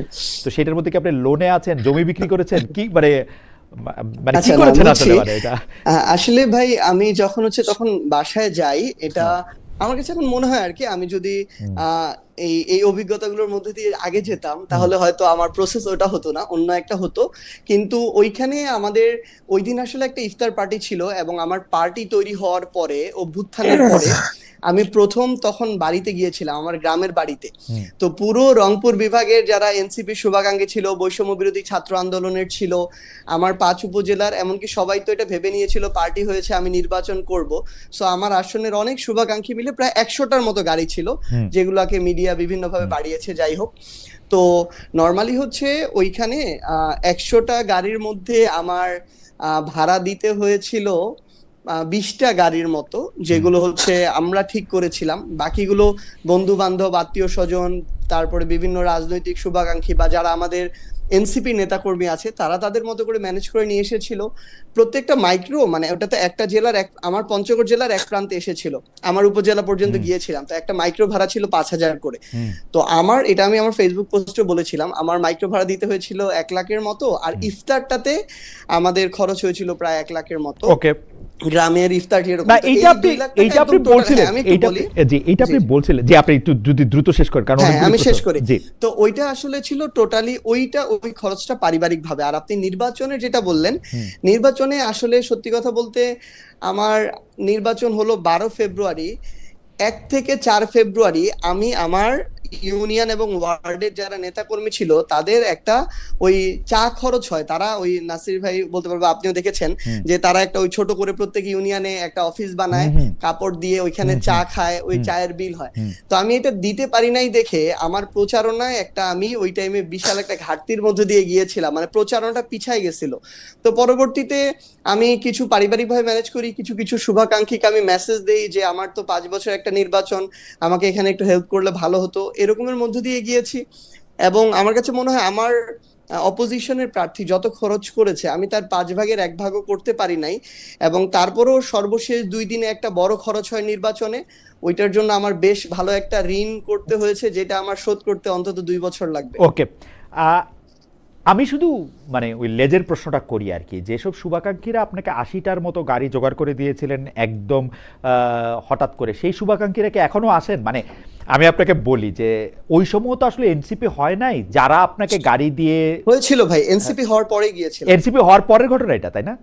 মানে জি, পরের ঘটনা, জি। 27 ফেব্রুয়ারি 2025-এর পরের ঘটনা এটা। জি জি জি, এটা আমি এপ্রিলে গিয়েছিলাম। Sorry my bad. তো ওরা কি এখনো আপনার শুভাকাঙ্ক্ষী আছেন? মানে তারা কি, মানে আপনি ভাই আমি জাস্ট আপনাকে একটা এক্সাম্পল দেই। কেন আমি এই কথা বললাম, আমি আপনাকে শেয়ার করি, আপনার ঠিক আছে ভাই, আমি কোনো আপনাকে সমস্যা শেয়ার নেই। করি। আমি জনাব হাসনাত আব্দুল্লাহ বর্তমান এমপি, তাকে বলতে চেয়েছিলাম যে আপনি তো এখন এত গাড়ি চড়েন, তো উনি আমাকে জানতে চেয়েছিলেন যে আপনি জার্মানিতে এখানে কি গাড়ি চড়েন, জার্মানিতে কি গাড়ি চড়েন, এবং উনি আমাকে বলেছিলেন যে 1000 খালেদ মহিউদ্দিন আছে, বা হাজার হাজার বা শয়ে খালেদ মহিউদ্দিন আছে যারা গাড়ি দিবে। তো সেই ক্ষেত্রে আমি আপনাকে জানতে চাই যে এই যে 80টি গাড়ি যে আপনার, তারা কি এখনো আপনার সেরকমই শুভাকাঙ্ক্ষী কিনা? আপনি চাইলে ভাই এর চেয়েও মানে বেড়েছে এটা? যদি আমি বলি আপনাকে, জি, আমার 80টা গাড়িতে মানুষ আসতে পারে 10 জন করে, মাইক্রোগুলাতে 800 জন। আমি পঞ্চগড় আমার শুধু এক আসনে ভোট পেয়েছি 1,68,000। আমি আপনাকে বলেছি যে শুধু আমার আসন না, আমার জেলা না, পুরো রংপুরের যারা এনসিপির ওই মুহূর্তে করতে আগ্রহী ছিল, বৈষম্য বিরোধী ছাত্র আন্দোলনের ছিল, আত্মীয় স্বজন, বন্ধু বান্ধব, মানে হয়তো আমি আমার জায়গা থেকে এটা এখন ফিল করতে পারি না, কিন্তু আপনিও আপনার জায়গা থেকে হয়তো এই জিনিসটাকে ফিল করতে পারবেন না, কিন্তু তাদের যে একটা ক্রেজিনেস ছিল, যে একটা অভ্যুত্থান হয়েছে, সেখানে সামনের সাইডে তাদের একজন বন্ধু আছে, তাদের একজন আত্মীয় আছে। তো আমি মনে করি যে 1,68,000 হয়েছে 800 থেকে, এই সংখ্যাটা এখন আরো অনেক বেশি। না, আসলে কি যারা গাড়িতে চড়ে এসেছে তারাই তো শুধু আপনার ভোটার নন, অনেকেই থাকতে পারেন মাঠে ময়দানে, অনেকেই জড়ো হয়েছিলেন শুধু যারা গাড়িতে। ওই হিসাবটার তুলনায় একটু স্ট্যাটিস্টিক্যাল জার্গন হলো, কারণ হচ্ছে যে কারণ না যাবে ভাই, কারণ 1,68,000-এর আর যদি 800 কম্পেয়ার করি, হয়তো 180 ভাগের 1 ভাগ এসেছে। সো আপনার আপনি মানে যেই উপসংহারে আসতে চাইছিলাম যে আপনার শুভাকাঙ্ক্ষীরা বা আপনাকে যারা সমর্থন করছে তাদের সংখ্যা আসলে ওই সময়টার চেয়ে এখন একটু বেশিই হবে, কম হবে না, বেশি আছে ইনশাআল্লাহ। ওকে, ঠিক আছে। আমি আরো এইসব ব্যাপারে আরেকটু পরে, মানে দলের ব্যাপারে আরেকটু পরে প্রশ্ন করব। আমি একটু আসতে চাই জনাব নাসির আপনার কাছে। জনাব নাসির, আপনি কিছু একটা বলতে চাইছিলেন, সেটি একটু যদি বলতেন এখন। না, ওই যে জনাব সার্জিস যেটি বললেন যে শুধুমাত্র তাদের রাজনৈতিক ছাত্র সংগঠন, শুধু নিয়মিত শিক্ষার্থী, এটি আসলে এখনই কনক্লুশন করার কোনো মানে সিচুয়েশনে আসলে আমরা আসিনি, কারণ 2025 সালের অক্টোবর মাসে তাদের ছাত্র সংগঠন গঠিত হয়েছে, 1 বছর কিছু সময় হয়েছে। এখনকার কথাই তো আমরা এখন বলবো, তাই না? না না না না, সুতরাং ভবিষ্যতের কথা আমরা কেউই জানি না। ভবিষ্যতে এমন হইতে পারে যে বিএনপিতে 24-এর উপরে গেলেই আর কেউ ছাত্রদল থাকতে পারবে না, মানে হইতেও তো পারে। না, হতে পারে। হ্যাঁ, সেজন্য এখন তো সার্জিসের পক্ষে তো ভবিষ্যৎ বলা সম্ভব না, তাই না? ও তো এখনকার কথাই বলছে। না, সেটা ঠিক আছে। আমি বলার চেষ্টা করছিলাম যে যেহেতু 1 বছর ছাত্র সংগঠনের মাত্র বয়স, সুতরাং তাদের পক্ষে নিয়মিত শিক্ষার্থীদের করা অনেক বেশি সহজ হয়েছে, জি। যেটি বাকি ছাত্র সংগঠনগুলোর পক্ষে করা সহজ হয় না না, আমরা সেটি কিন্তু বলার চেষ্টা করেছিলাম। আমরা কিন্তু জনাব নাসির, আমি পার্সোনালি কিন্তু বাস্তবতার নিয়ে প্রশ্ন করি নাই। আপনি ছাত্রদলের নেতা 12, 13, 15 বছর আছেন, সেটা আরো 15 বছর আপনি থাকেন। আপনি থাকলে আমার সুবিধাই, অসুবিধা না। আমি নাসির ফোন করে বলতে পারবো যে নাসির এই কাজটা করেন না, আমার এটা উপকার করেন না। আপনি যেহেতু আমাকে তো সেইটা আমার কোনো প্রবলেম না। আমি প্রক্রিয়াটা জানতে চাইছিলাম। আচ্ছা, যখন এই প্রসঙ্গটা উঠলই, তাহলে একটু আপনার কাছে একটু জানতে চাই যে এই ছাত্র দলটার মানে আমার একটা টাকা পয়সা নিয়ে খুব জানার আগ্রহ, বুঝছেন ভাই, মানে এইটা আমার একটা খুবই জানার আগ্রহ। এই ছাত্রদল কেমনে চলে, মানে এটার টাকাটা কোত্থেকে আসে? আমি এই প্রশ্নটা এনসিপির একজন শীর্ষ বা কেন্দ্রীয় নেতা তিনি আমাকে বলেছিলেন, এটা আমি আজকে জনাব সার্জিসকেও জানতে চাইবো যে এনসিপি কিভাবে চলে সেইটা উনি আমাকে বলেছিলেন, যেটা ওপেন করে দিবেন, ওপেনে এসে আপনি এটা দেখে যেতে পারেন, আমাদের কোনো অসুবিধা নাই। ছাত্রদলেরটাও যদি আমি একটু শুনতে চাই, ছাত্রদল বা বিএনপি এটা কিভাবে চলে, আপনি যদি আমাদের একটু বলেন টাকা পয়সার দিক দিয়ে। ছাত্রদলের বিষয়ে আমি বলতে পারবো। জি। সেটি হচ্ছে, ধরুন আমরা 2 বছরের অধিক সময় দায়িত্ব পালন করছি। ছাত্রদলের দৈনন্দিন হচ্ছে ধরুন কোন একটি প্রোগ্রাম হয়ে থাকে, যেটি ধরুন ছোট প্রোগ্রাম অথবা বড় প্রোগ্রাম। তো ছাত্রদলের বেসিক্যালি প্রোগ্রামগুলো যখন সেট করা হয়, ধরেন একটি সমাবেশ হবে, তখন সেই প্রোগ্রামের উপলক্ষে ধরেন একটা ব্যয় নির্ধারণ করা হয় যে কিরকম হবে। ধরেন আমরা শাহবাগে একটি সমাবেশ করব, সেই প্রোগ্রামে ধরেন ব্যানার করতে হচ্ছে অনেকগুলো, মাইক খরচ বা নেতাকর্মীদের জন্য আমাদের সামান্য পরিসরে যাতায়াত খরচ, সেগুলো নির্ধারণ করে ছাত্রদলের সাবেক যে সকল নেতৃবৃন্দরা রয়েছেন, বিভিন্ন চাকরি করে থাকেন, ব্যবসা বাণিজ্য করে থাকেন, আমরা তাদেরকে অনুরোধ করে যে খরচের কিছু অংশ পাঠানোর জন্য। এর বাইরে আমাদের দলের পক্ষ থেকে, যেহেতু বাংলাদেশ জাতীয়তাবাদী দল বিএনপি, আমরা সহযোগী সংগঠন, একটু করে বুঝি যে আপনারা অনুরোধ করেন যে খরচের একটা অংশ পাঠানোর জন্য, তো ওইটা কি মানে মানে প্রকাশ্য থাকে, মানে এমন নাসির আমি আপনাকে চিনি সেই জন্য আমি আপনার কথা বলতেছি না, কিন্তু আপনি তো সবসময় ছাত্র থাকবেন না, মানে আপনি একটু পার্সোনাল নিয়েন না। এমন তো হয় না যে জনের বিশেষ বড় ব্যবসায়ী জনাব সার্জিস আলমরে আপনি বললেন ব্যানার করব, 20,000 টাকা দেন, 10,000 টাকা আপনি পকেটে রাখলেন, 10,000 টাকা ব্যানারের জন্য দিলেন, এইটার কোনো সুযোগ আছে কিনা? আমি আমার 2 বছরের দায়িত্ব পালনকালীন সময়ে এরকম কাউকে বলি নেই, মানে যে না না, সেটা আপনি ব্যক্তি, আমি বলতেছি সুযোগ আছে কিনা, সুযোগ আছে মানে এটা কি অডিটে আছে, প্রকাশ্যে লেখা আছে যে মানে কত টাকা নিচ্ছেন, কত টাকা খরচ হচ্ছে? না, প্রকাশ্যে নিয়ে থাকে না। ধরুন যারা দিচ্ছে তারাও প্রোগ্রামের মাত্রা বুঝে দিচ্ছেন, আর তারাও, আমরাও এরকম ভাবে চাই না যে আপনি এত টাকা দেন। যেন একটি প্রোগ্রামের কি ধরনের খরচ হবে উনি এই বিষয়ে অবগত, কারণ উনি এই সংগঠন করে এসেছেন। অথবা আমি আরো 10 বছর পরে তো আমি বুঝতে পারবো যে কিরকম খরচ। না সেটা ঠিক আছে, কিন্তু জনাব নাসির আমি বলি, আমরা পাড়ায় শিল্ড ফুটবলের আয়োজন করতাম, তো সেটার মধ্যে থেকে তো আমরা পাড়ার যারা মুদি দোকানদার আছেন ঢাকাতেই 20 টাকা 25 টাকা 30 টাকা তো নিতাম, কিন্তু নেয়ার পরে শিল্ড এবং ফুটবল খেলার আয়োজন করতে খরচ হইতে হচ্ছে ধরেন 500 টাকা, আর 100 টাকা 50 টাকার আমরা চটপটি খাইতাম, আমরা যারা কমিটি আছে, ওরকম চটপটি খাওয়ার পয়সার স্কোপ আছে কিনা সেটা আমি জানতে চাইছিলাম। না, আমরা কখনো দেখিনি, বরং প্রোগ্রাম করার আরো না প্রোগ্রাম করার পরে আরো কিছু খরচ বাকি থাকতো, যেগুলোর বিষয়ে বারবার আমরা আমাদের দলের চেয়ারম্যানকে বলতে হয়েছে, বা তখন উনি ভারপ্রাপ্ত চেয়ারম্যান ছিল, ওনাকে বলতে হয়েছে যে কিছু টাকা লাগবে বা এই টাকাগুলো আরো হলে। এটা আমি জানতে চাইতেছিলাম যে অনেক সময় আপনারা বর্তমানে যিনি প্রধানমন্ত্রী আছেন জনাব তারেক রহমানকে আপনারা অনুরোধ করেছেন যে এই প্রোগ্রাম করতে আমাদের কিছু টাকা লাগবে, তখন হয়তো উনি কাউকে বলে দিয়েছেন অথবা উনি টাকা দিয়েছেন, তাই তো? না, সেটি খুবই সামান্য মাত্রায়, সেটি এমন না, দিয়েছেন উনি, এবং উনি বলে দিয়েছেন মানে দলের মধ্যে থেকে বলেছেন, এবং বেশিরভাগ সময় উনিও খুবই সামান্য পরিসরে আমার ছাত্রদলকে দিয়েছেন। ওকে, আমি একটু এনসিপির প্রসঙ্গে আসি। জনাব সার্জিস আলম আপনার কাছে। জনাব সার্জিস আলম, আপনি আসবেন দেখে আমি আপনাদের যেটি ওয়েবসাইট আছে, ফেসবুক পেজ আছে, ইনস্টাগ্রাম পেজ আছে, এমনকি আমি বোধহয় টুইটার বা টিকটকেও দেখলাম, মানে আমার এখন ঠিক, কিন্তু ওইগুলি আমি দেখছি খুব ভালো করে। সেটাতে মানে নাহিদ ইসলাম সাহেব আসলে আপনাদের দলের কি এখন? আহ্বায়ক। আমি আপনাদের ওয়েবসাইটে ওনাকে লিডার লেখা দেখলাম, এটা হচ্ছে একটা প্রথম প্রশ্ন যে মানে ওয়াই ওয়েবসাইট, না আপনাদের ওয়েবসাইটে একদম লিডার লেখা। না, আমি আপনাকে মানে এখনো দেখাতে পারি আপনি যদি চান, যে উনাকে লিডার লেখা। এইটা কি ইচ্ছা করে? এটা তো মানে ভুল হওয়ার কথা না মনে হয়, আমার মনে হয় যে এটা ইচ্ছা করে কিনা। যাই হোক, না, এটাও না এটাও ভাই, এটাও এটা বড় প্রশ্ন অবশ্যই না, আহ্বায়ক। এটাও বড় প্রশ্ন না। আমার একটা যে ব্যাপার জানার প্রশ্ন হচ্ছে 2025-এর 27 ফেব্রুয়ারি পরে এই নিয়মিত কাউন্সিল না হয়ে এটা এখনো আহ্বায়ক কমিটি কেন? মানে নিয়মিত কাউন্সিল হইতে অসুবিধা কোথায়?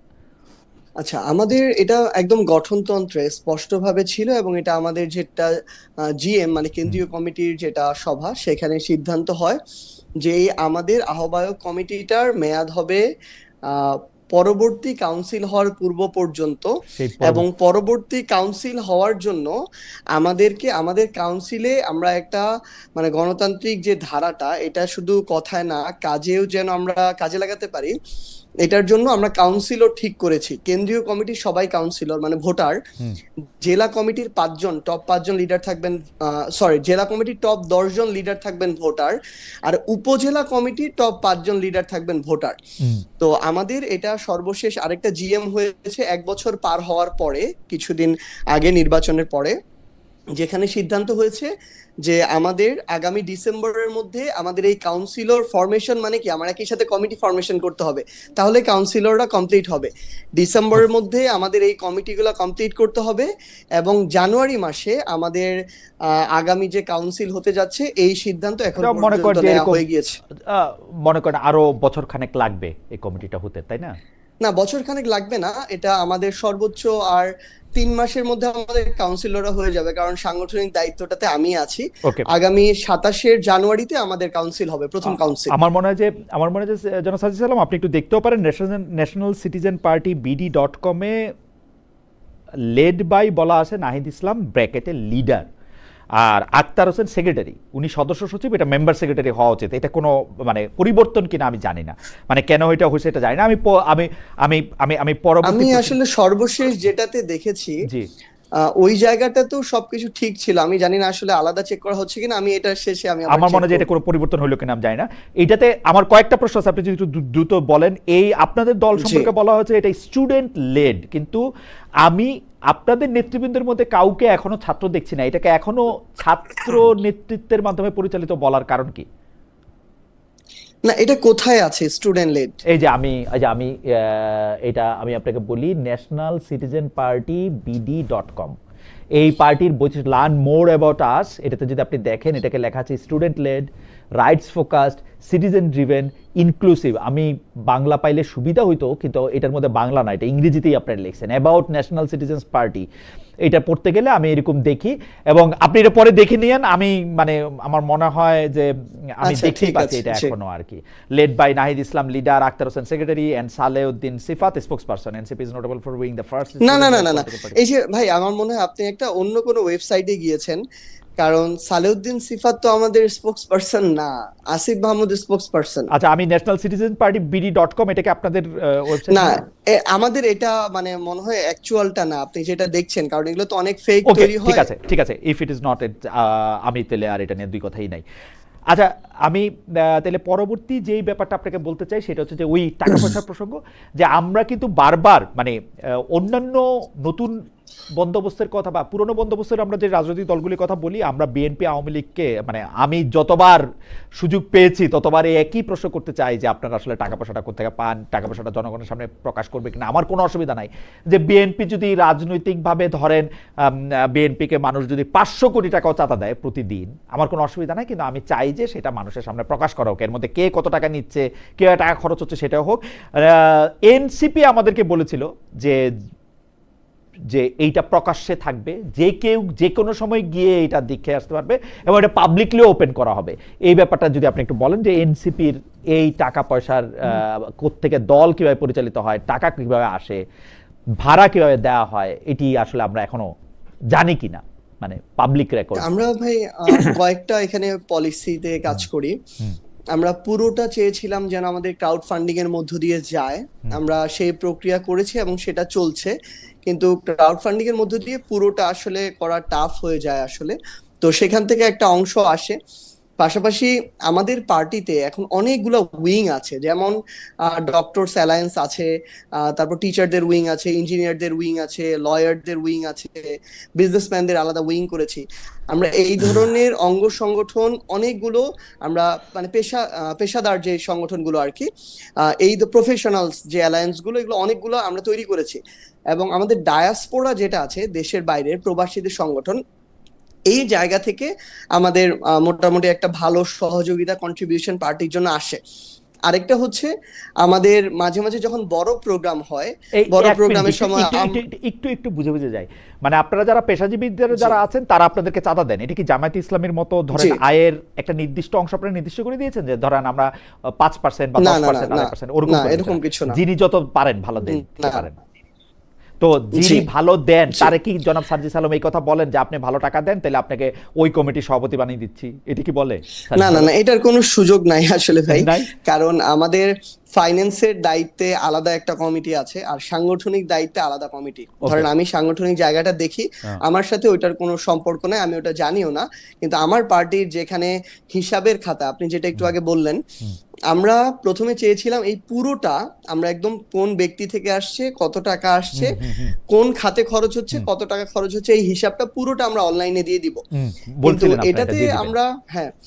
এটাতে আমরা হচ্ছে বেশ কিছু যেটা সমস্যা দেখছি, যে ধরেন আমাদের এখানে সাপোজ আমাদের লয়ারদের মধ্যে একজন সিনিয়র লয়ার আছেন, ধরেন উনি মাসে সাপোজ উনি একজন সিনিয়র সুপ্রিম কোর্টের আইনজীবী, উনি মাসে 5 লক্ষ টাকা ইনকাম করেন, ধরেন উনি এনসিপি তে মাসে 20,000 টাকা দেন।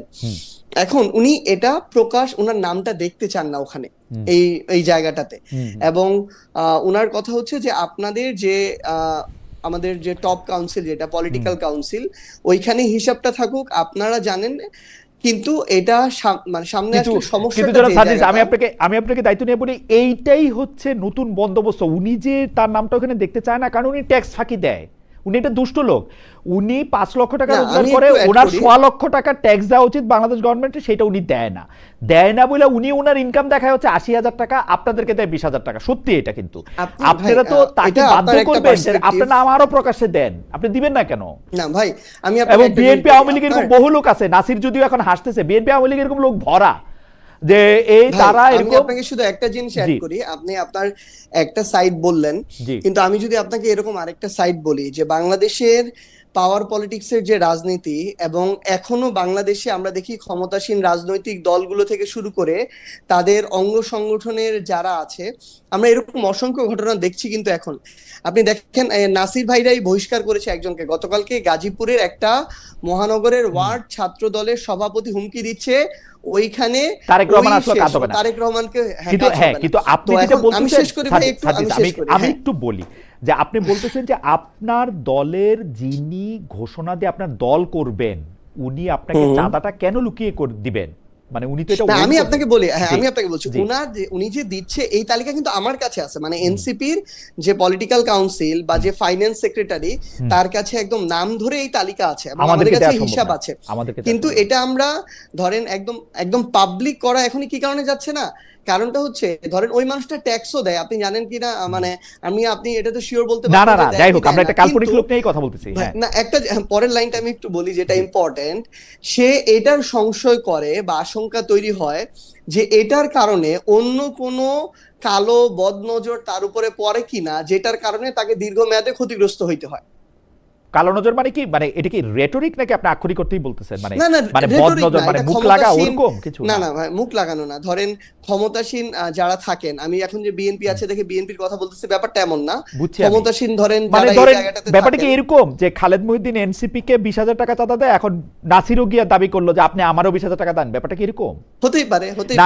কিন্তু বাংলাদেশে তো পার্টি সিস্টেম, ভাই আমি তো এনসিপি করে আমি ঘোষণা দিয়ে ফেলছি, আমি তোমাদেরকে চাঁদা টাকা দিব কেন? এটা তো হয় না। তার চেয়ে বড় জিনিস যেটা আরো হয় ভাই, মানে আরেকজন এসে চাইলো, এটা বেশি বড় জিনিস না। তার চেয়ে বড় জিনিস যেটা হয়, টার্গেট হয়ে যায়। ধরেন উনার ওই প্রফেশনাল জায়গাটাতেও অন্যান্য রাজনৈতিক দলের অনেক প্রফেশনাল ব্যক্তি আছেন, তারা তাকে টার্গেট করে ফেলে। তার যতটুকু প্রাপ্য বা ধরেন যতটুকু উন্নতি বা ওই পদোন্নতি এটা হওয়ার কথা ছিল, ক্ষমতাসীন দলের অনেকে ওই সার্কেলে যেখানে তার কম্পিটিশন হয়, ওই রেফারেন্সটা দিয়ে তাকে আটকে দেয় এবং সে তার প্রাপ্যটুকুও তখন পায় না। তো এই ধরনের অনেক অবস্ট্রাগল ফেস করতে হয়। আচ্ছা ঠিক আছে, আমি এই ব্যাপারটা আমি আশা করব যে আপনি আরো অনেক স্বচ্ছতার এটা কিন্তু ইয়া ব্যক্তি দিবেন। হিসেবে আমরা যদি ভাই, আমরা যত দিন ব্যক্তি যাবে তত হিসেবে- স্বচ্ছ হবে। আপনি শুধু এই জিনিসটা আপনি একটু বলেন তো আমাকে যে আমি যখন গুগলে সার্চ দিলাম, আমি আমাদের রিসার্চ টিম, তখন আরো দুটি ওয়েবসাইট আমরা পেয়েছি। একটা হচ্ছে ন্যাশনাল সিটিজেন পার্টি BD.com, আর একটা হচ্ছে জাতীয় নাগরিক পার্টি .com। এই দুইটা মানে এই দুইটাতে টাকা ডোনেশন চাওয়া হয়েছে। তো ওইটা কি মানে মানে এগুলি কি আপনাদের পেজ, মানে না আপনাদের ভাই, আমাদের অফিসিয়াল যে পেজটা, কোনটা অফিসিয়াল পেজ কোনটা? কারণ এগুলিতে টাকা ডোনেশন আমি- মানে আমি খুললেই আমি টাকা আপনাকে চাইতে একটু তাহলে বলতেছে। দেখে দেখে বলতে পারবো। এটা আমরা একটা কিছু রিস্ক ফিল করেছি এবং এটা নিয়ে এই জন্য আমরা নতুন পলিসিতে যাচ্ছি। আমাদেরটা সম্ভবত এনসিপি আর .bd.org এরকম কিছু একটা, মানে আমি এখনো কনফার্ম না, আমি দেখে বলতে পারবো। কিন্তু Okay, আমাদের যেটা NCP.bd অফিসিয়ালটা, এটা আমাদের সবার আমাদের টাইমলাইনে শেয়ার করা আছে। আমার, হাসনাতের, নাহিদের, নাসির ভাই, ঠিক আছে। আক্তার ভাই, সবার টাইমলাইনে শেয়ার করা আছে। কিন্তু আপনাদের নাম এটা করে অনেক আপনাদের হচ্ছে নাম করে দেখে- টাকা চাওয়া হচ্ছে, আপনারা নিশ্চয়ই এটা দেখবেন। এটার মধ্যে এই ডোনেশন জায়গায় চাওয়া হচ্ছে, সতর্ক এটা থাকাটা জরুরি, জি। আপনারা আপনাদের নামে ডোনেশন নেওয়া হচ্ছে। এখন হইতে পারে আপনারা নেন না, হইতে পারে আপনারা নেন, আমরা কেমনে বুঝবো? এখন ঘটনা হচ্ছে ঠিক যে এটা আছে। আপনারা নিশ্চয়ই এটা আপনারা হ্যাঁ, দেখবেন। আচ্ছা, লাস্ট প্রশ্ন, অবশ্যই। এই সিরিজের লাস্ট প্রশ্ন। আপনারা আমাদেরকে বলছিলেন যে আপনাদের অফিসটা আপনারা কার থেকে বাসাটা ভাড়া নিছেন এবং কারে কত টাকা ভাড়া দিচ্ছেন, সেইটাও আমাদেরকে দেখাবেন, রসিদ টসিদ সবকিছু, যেগুলি আমাদেরকে বিএনপি দেখায় না। আওয়ামী লীগের তো সবকিছুই নিজেদের কেনা, ধানমন্ডিতে কিছুই আমাদেরকে তো বলেও না। আপনারা দেখাবেন বলছিলেন, সেইটা কি আপনারা জানেন কিছু, যে কার থেকে, মানে ওই অফিসটা কার থেকে আপনারা ভাড়া নিছেন, কারে হ্যাঁ আপনারা হ্যাঁ, টাকা আমাদের দিচ্ছেন? অফিসটা আমাদের প্রায় 3000 স্কোয়ার ফিটের। তো ওইটুকু অংশের, ওটা ধরেন একটা বিল্ডিং, যে বিল্ডিং এর 15 তলায় ওইরকম অংশ আছে 6টা। তো 6টার মধ্যে একটা অংশ আমাদের ভাড়া নেয়া, এবং ওইটুকুর যিনি মালিক, ওই অংশটুকুর, যেমন ভাবে ফ্ল্যাট ব্যক্তি ধরে কিনে নেয়, যে ব্যক্তিটা ফ্ল্যাট কিনে তাকে ভাড়াটা দিতে হয়, বাড়ির মালিককে না। তো ওইটার যিনি মানে যার, তাকে আমরা প্রতি মাসে ভাড়া দেই। এবং শুরু আমরা থেকেই প্রতি NCP মাসে যে আপনারা ফান্ড, ভাড়া ওই দেন? ভাড়া থেকে, শুরু হ্যাঁ থেকে অবশ্যই। আপনারা প্রতি মাসে ভাড়া দেন? মানে রূপায়ণ টাওয়ারে এটা অবস্থিত হইলো, সেটি রূপায়ণ টাওয়ারের সাথে কোনো সম্পর্ক নাই, ওই ফ্ল্যাটটি আরেকজন ব্যক্তির, এবং তাকে আপনারা ভাড়া দেন, এই তো? জি জি। এবং সেটি আপনারা শুরু থেকেই ভাড়া দেন? হ্যাঁ, আমাদের কাছে তো প্রতি মাসের রিসিট আছে। প্রতি মাসের রিসিপ্টও আছে। ওকে, আমরা তাহলে পরবর্তী প্রসঙ্গে জনাব নাসিরের কাছে যাই। জনাব নাসির, আপনিও কিছু বলার জন্য একটু উসকুস করতেছিলেন, আপনি কি একটু বলবেন? যদি সংক্ষেপে বলেন তাহলে আমি পরবর্তী প্রসঙ্গে যাচ্ছি। ও ও ও ও আচ্ছা, মানে আপনি শুরু করার আগে আপনি একটু যদি অনুমতি দেন, আমি দর্শকদের কাছে একটু প্রশ্ন করেছিলাম যে সাবেক আইজিপি বেনজির আহমেদকে দুবাই থেকে দ্রুতই দেশে ফিরিয়ে আনার আশা করেছেন স্বরাষ্ট্রমন্ত্রী সালাউদ্দিন আহমেদ। প্রিয় দর্শক, এটি সম্ভব বলে মনে করেন কিনা? শতকরা 42% দর্শক মনে করেন যে এটি সম্ভব, শতকরা 58% দর্শক মনে করেন যে এটি সম্ভব না, 30,000 দর্শক আমাদের ভোট দিয়েছেন। জনাব নাসির, আমি পরবর্তী প্রসঙ্গে যাওয়ার আগে যদি আপনি কোনো মন্তব্য করতে চান। না না, আমি শারজিল আলমের বক্তব্যের বিষয়ে, যেহেতু আমরা পাল্টাপাল্টি বক্তব্য দিচ্ছি না, উনি নিজেও দিচ্ছেন না, তবে আমরা যেটি প্রত্যাশা ছিল, এমনি ব্যক্তিগতভাবে নতুন যে রাজনৈতিক দল গঠিত যখনই হয়েছে, একটি নতুন বন্দোবস্তের কথা বলে, তখন আমরা না না ঠিক আছে, তাহলে বুঝতে পারছি যে আপনার কোনো কিছু যুক্ত করার নাই, কারণ এই কথাগুলি আমিই বলছি। আমি চাই না যে আপনি সার্জিস আলমকে আবার একই ধরনের কথা বলেন, কারণ জনাব সার্জিস আলমও আসলে জনাব নাসিরউদ্দিন নাসিরকে উদ্দেশ্য করে কথা, মানে ওই বললে আসলে কথাটা আগায় না। মানে আপনি যদি আমার যদি একটু সুযোগ দেন, আপনাকেই আসলে আমি প্রশ্নটা করতে চাই। ধরেন প্রশ্নটা, আমার প্রশ্নটা হচ্ছে যে ধরেন এখন যে বিষয়টি নিয়ে অনেক বেশি আলোচনা হচ্ছে, যে কুমিল্লায় একজন যাকে বলা হচ্ছে যে গুম করা হয়েছিল, তার বিরুদ্ধে আবার একজন ধর্ষণের অভিযোগ বা বিয়ের প্রলোভন দেখানোর অভিযোগ আরেকজন আনছেন, সেটি নিয়ে আবার সংসদেও ব্যাখ্যা দেওয়া হয়েছে, পরে অনেক ধরনের কথা বলা হয়েছে, সবকিছুই ঠিক আছে। আমার প্রশ্ন জনাব নাসির, যে নতুন বন্দোবস্তের রাজনীতি করার দায় তো শুধুমাত্র এনসিপির না, আমাদের সবারই, মানে আমরা তো পরিবর্তনই চাইতেছিলাম। তো সেই ক্ষেত্রে একটা মানুষের ব্যক্তিগত অপরাধের দায় আমরা কেন একটা দলকে দেই? মানে জামাতে ইসলামী কি কোনোদিন, মানে উনি যদি অপরাধী হয়েও থাকেন, কোনোদিন বলছেন যে এই কাজটা উনি করছেন, এই কাজটা ওনাকে করতে? এটা তো মানে মানে এটা কেন, মানে আমরা এটা কেন করি জনাব নাসির? মানে আপনার কাছে কোনো ব্যাখ্যা আছে? মানে ধরেন কোনো একটা জায়গায় পাওয়া গেল অমুক একটা খারাপ কাজ করছে, তো এই জামাত ইসলামী খারাপ, এটা কি একটা উচিত হওয়া? মানে না না না না না না, এরকম না। বিষয় হচ্ছে, কুমিল্লাতে যে ঘটনা ঘটেছে, এটি একটি স্বাভাবিক ঘটনা হতে পারত, অন্য যে কোনো অপরাধের মতো এটি অপরাধ, কিন্তু এটার সাথে অনেকগুলো ব্যাকগ্রাউন্ড জড়িত আছে, অর্থাৎ কুমিল্লাতে যিনি শিবিরের যে সহকারী আন্তর্জাতিক সম্পাদক জিসান যখন হচ্ছে ওনাকে পাওয়া যাচ্ছে না, তখন স্বাভাবিকভাবে ওনারা জিডি করতে পারতেন, কিন্তু সেটি করেননি। ওনারা না করে সামাজিক যোগাযোগ মাধ্যমগুলোকে ব্যবহার করে তারা বলেছেন যে তাকে গুম করা হয়েছে। আমি আমি একটু শেষ করি, তাকে গুম করা হয়েছে। এবং এটি কে বলেছেন? এটি শিবির এবং জামাত ইসলামের হাজার হাজার আইডি থেকে বলা হচ্ছে যে তারেক রহমান সরকার অলরেডি গুম করা শুরু করে দিয়েছে। এবং জামাত ইসলামের আমির যে গত 2 বছর ধরে ক্রমাগতভাবে ওনার ভেরিফাইড ফেসবুক পেজগুলো থেকে যে প্রোপাগান্ডা মিথ্যা তথ্য ছড়ান, তারই ধারাবাহিকতায় উনি ওনার আইডি থেকে বলেছেন যে তাকে গুম করা হয়েছে। সুতরাং যেহেতু এটি এই প্রশ্নটি শুরু হয়েছে যে গুমের সংস্কৃতি শুরু হয়ে গেছে, এটি বলা হচ্ছে না। জনাব নাসির, আমি কি একটা কথা বলতে পারি? জনাব নাসির, আমি কি একটা কথা বলতে পারি যে গুমের সংস্কৃতি শুরু হয়ে গেছে? এখন আমরা এরকম একটা গুম আতঙ্কের সময় বাস করছি। আসলে যদি কেউ গুম হয়েছে তাদের পরিবার থেকে দায়ী করা হোক বা কেউ দাবি করা হোক, এটা আমাদের ভয় লাগে। পরে জানলাম যে উনি গুম হন নাই, উনি ভালো মানুষ না, উনি খারাপ মানুষ। কিন্তু তাই বলে জামাতে ইসলামী কেন খারাপ হবে? এখন গুম হইলে তো সরকারই বলবে, আর কারে বলবো নাসির? আমি যদি আজকে গুম হই, আমার ফ্যামিলি তো সরকারই দায়ী করবে। মানে আর কারে দায়ী করবে আপনি বলেন? মানে এটার সিস্টেমটা কি? মানে এখন এনসিপি দায়ী করবে? না না না না না না, ওইরকম না তো, ওইরকম ঘটনা ঘটে নাই ওখানে কুমিল্লাতে। যখন ঘটনা ঘটে নাই তো আমরা জানছি পরে, তা না পরে জানছি। না না, আমি বক্তব্যটা দিই। যদি কুমিল্লাতে ধরুন এই ঘটনা যখন ঘটেছে, তখন স্বাভাবিকভাবে তার পরিবার জিডি করতে পারতো, সরকারের কাছে বলতে পারতো। অন্য কেউ হলে কি হতো? পুলিশের কাছে যেত, জিডি করতে, তাকে খুঁজে পাওয়া যাচ্ছে না, খুঁজে দেন। কিন্তু সেটি তো জামাত ইসলাম করে নাই। তারা শুরুই করেছে যে তাকে শিবিরের সহকারী আন্তর্জাতিক সম্পাদক, যদিও শিবিরের কমিটিতে তার পদটি প্রকাশিত হয়নি, এটি গুপ্ত ছিল। এটা আবার অন্য বিতর্ক। তার মানে সে হয়তো শিবিরই করতো না, এটাও তো হইতে পারে। সে তো হয়তো শিবিরই করতো না। শিবির তো না, তাকে তো ওই এলাকায় সে সভাপতি, কিন্তু তাদের যে কমিটি প্রকাশিত হয়েছে, তার নামটি প্রকাশিত মানে 2-3টা খাতা থাকে এরকম। আচ্ছা, এখন জামাত ইসলামের আমির সাহেব বললেন যে তাকে গুম করা হয়েছে, সরকার গুমের সংস্কৃতি শুরু করে দিয়েছে। এখন অন্য যে কেউ এই বক্তব্য দিতে পারতো, কিন্তু যেহেতু জামাত ইসলাম আমির দিয়েছে, সুতরাং এটি খুবই গুরুত্বপূর্ণ বলে আমরা মনে করি। আচ্ছা নাসির, আমরা একটা কথা একটু বলেন তো, যে উনি কি আসলে গুম হয়েছিলেন, পরে দিয়া এই গল্প আসছে নাকি? মানে এই গুম টুমের কোনো আলাপই নাই? মানে এটা পুরাটাই উনি যেটা আমাদেরকে স্বরাষ্ট্রমন্ত্রী বলতেছেন, যেটা পুলিশ বলতেছেন, তাদের কথাই বিশেষ করবো। আমি আপনাকে ঐতিহাসিকভাবে বলি, ঐতিহাসিকভাবে আমরা পুলিশ এবং স্বরাষ্ট্রমন্ত্রীর কথা বিশ্বাস করি না হিস্টোরিক্যালি। কারণ পুলিশ আর স্বরাষ্ট্রমন্ত্রী কি বলে আপনি জানেন। এমনকি সার্জিসের প্রিয় স্বরাষ্ট্র উপদেষ্টাদের কথাও আমরা বিশ্বাস করতাম না। মানে এটা বিশ্বাস করা মুশকিল আসলে ওই চেয়ারের লোকজনের কথা। ভাই কি বলছেন বুঝি নাই। মানে আপনাদের যে স্বরাষ্ট্র উপদেষ্টা ছিল, মানে স্বরাষ্ট্রমন্ত্রীর কথা তো আমরা বিশ্বাস করি না, স্বরাষ্ট্র উপদেষ্টার কথাও আমরা বিশ্বাস করতাম না। কারণ ওই জায়গাটাই কেমন। জি না, এটি হয়তো এটি আপনার ব্যক্তিগত অনুভূতি। না, আপনার কাছে কি মনে হয় যে না আসলে এরকম কোনো গুমটুমের ঘটনা কি ঘটে নাই, নাকি ঘটছে তারপরে আবার একটা কোনো কভার আপ করা হয়েছে কিছু একটা? না না, সেটা তো হচ্ছে যখন ওই বিধবা নারী অভিযোগ করেছেন থানায়, অভিযোগের কথা শুনে আমরা তো এটা শুনেছি, গণমাধ্যম বা পুলিশ প্রশাসন, স্বরাষ্ট্রমন্ত্রী তো পরে বক্তব্য দিয়েছেন।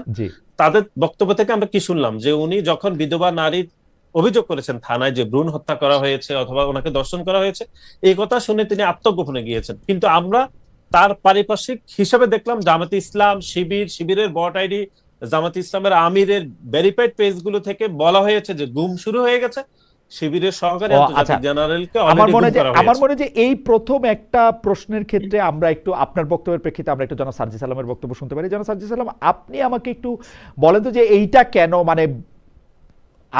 মানে ব্যক্তিগত অপরাধের দায়ে আমরা পুরো দলকেও কেন দেই, এবং দলের প্রেক্ষিতে কথাটা এরকম খালি দল কেন আসে? আপনার কাছে এটা কি মনে হয় এই কুমিল্লার ঘটনাটার প্রেক্ষিতেও যদি আপনি একটু বলেন।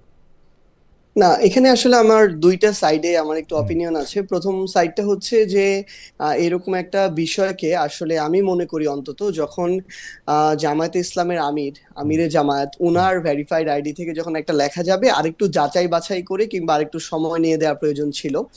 সো না হলে তার যে ওই ভেরিফাইড আইডি থেকে যাওয়া বার্তাটা, এটার গ্রহণযোগ্যতাটা কমে যাবে বা এটা নিয়েও সংশয় তৈরি হবে আগামীতে যে কোনো গুরুত্বপূর্ণ ইস্যুতেও যদি আসে লেখা। আর আরেকটা হচ্ছে পরবর্তীতে আমি দেখলাম যে আমাদের ঢাকা বিশ্ববিদ্যালয়ে ছাত্র দলের অনেক বড় প্রোগ্রাম হয়েছে এই বিষয়ে, কিংবা সংসদেও কথা হয়েছে।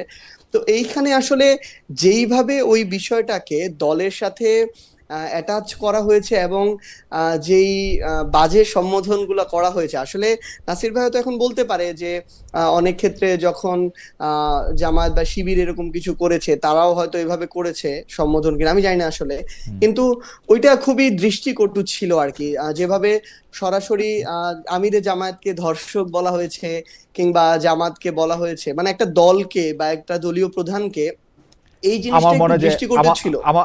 আমার মনে যে জনাব সাজিদ সালাম আপনি এটি খুবই মানে দুই পক্ষের কথাই আপনি বলেছেন, যে আপনি বলেছেন যে এটি আসলে ভেরিফাইড পেজে দেওয়ার আগে এটি করা দরকার, আর তার বিপরীতে আবার তাকে যা বলা হয়েছে সেটিও একটা। জনাব নাসির, আপনি কি এক লাইন বলবেন যে জনাব সার্জিস বলে যে দুটি আসলে খুব কাঙ্ক্ষিত হয় নাই, আপনার কাছে কি মনে হয় যে আমিরে জামায়াতকে বা একটি দলকে ধরে ধরে যেসব গালাগালি করা হয়েছে সেগুলো আসলে ঠিক করা হয়েছে কিনা? যে প্রশ্ন এখানে বিষয় যেটি হয়েছে সেটি হচ্ছে কুমিল্লাতে এই ঘটনা খুবই ব্যক্তিগত থাকতো, যদি জামাত ইসলামের আমির বা শিবিরের বট আইডি, শিবিরের ভেরিফাইড পেজ থেকে যদি এটিকে এক ধরনের প্রোপাগান্ডা হিসেবে তৈরি করা না হতো।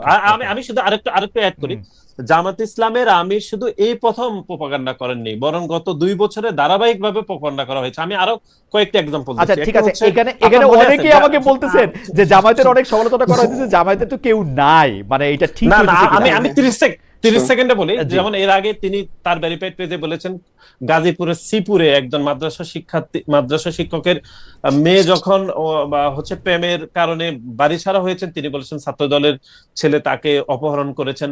এর আগে আপনি জানেন যে পাবনাতে নির্বাচনের আগে একজন অস্ত্রসহ লোক গুলিবর্ষণ করেছেন, তিনি শুরুতে বলেছেন যে এটি বিএনপির সন্ত্রাসীরা করেছে, পরে গণমাধ্যম সেটি প্রকাশ করেছে এটি জামাত ইসলাম করেছে। সুতরাং জামাত ইসলামের আমির কিন্তু ক্রমাগতভাবে ওনার ফেসবুক পেজে উনি প্রপাগান্ডা ছড়িয়ে যাচ্ছেন। এর আগে ঠিক আছে, জামাত ইসলামের আপনার বক্তব্য পরিষ্কার, বক্তব্য পরিষ্কার। আমরা জামাত ইসলামের কাউকে পাইলে এই ব্যাপারটা নিয়ে আসলে কথা বলতে পারবো। আমাদের একজন দর্শক রফিক মমিন, উনি বলছেন খালেদ মহিউদ্দিন আপনি কেন আওয়ামী লীগের কোনো নেতা নিয়ে আসেন না? আপনারা জামাতকে পোস্টারিং করার স্বার্থে আপনি আওয়ামী লীগকে ব্যাকফুটে রাখতেছেন, গফুরের চামচা তো আপনি। ওকে ঠিক আছে, আমি একটু জনাব সার্জিস আলম আপনার কাছে আসতে চাই যে আপনারা কোনো বিষয়ে প্রতিবাদ করার ক্ষেত্রে, মানে আপনারা বলতে এনসিপি পিক অ্যান্ড চুজটা করেন বলে অনেকে অভিযোগ করে থাকেন, যেমন হামের এই প্রভাব, অসুস্থ হওয়া, শিশুর মৃত্যু, সেটাতে নিশ্চয়ই গত সরকারের দায় থাকতে পারে, সেগুলো আপনারা কাভার আপ করেন কিনা? মার্কিন যুক্তরাষ্ট্রের সঙ্গে চুক্তির বিষয়ে আপনারা নীরব থাকেন, এরকম কোনো ব্যাপারে আপনারা কথা বলেন, কোনো ব্যাপারে আপনারা কথা বলেন না, এই পিক অ্যান্ড চুজটা আপনারা কীভাবে ঠিক করেন? এটা কি আপনারা জামাত ইসলামী দ্বারা প্রভাবিত হন, বা অন্তর্বর্তী সরকার বলে যারা ছিল ডক্টর ইউনূস সরকারকে বেশি প্রোটেক্ট করতে চান? কোনটা বেশি আপনাদের মধ্যে কাজ করে যদি করে থাকেন?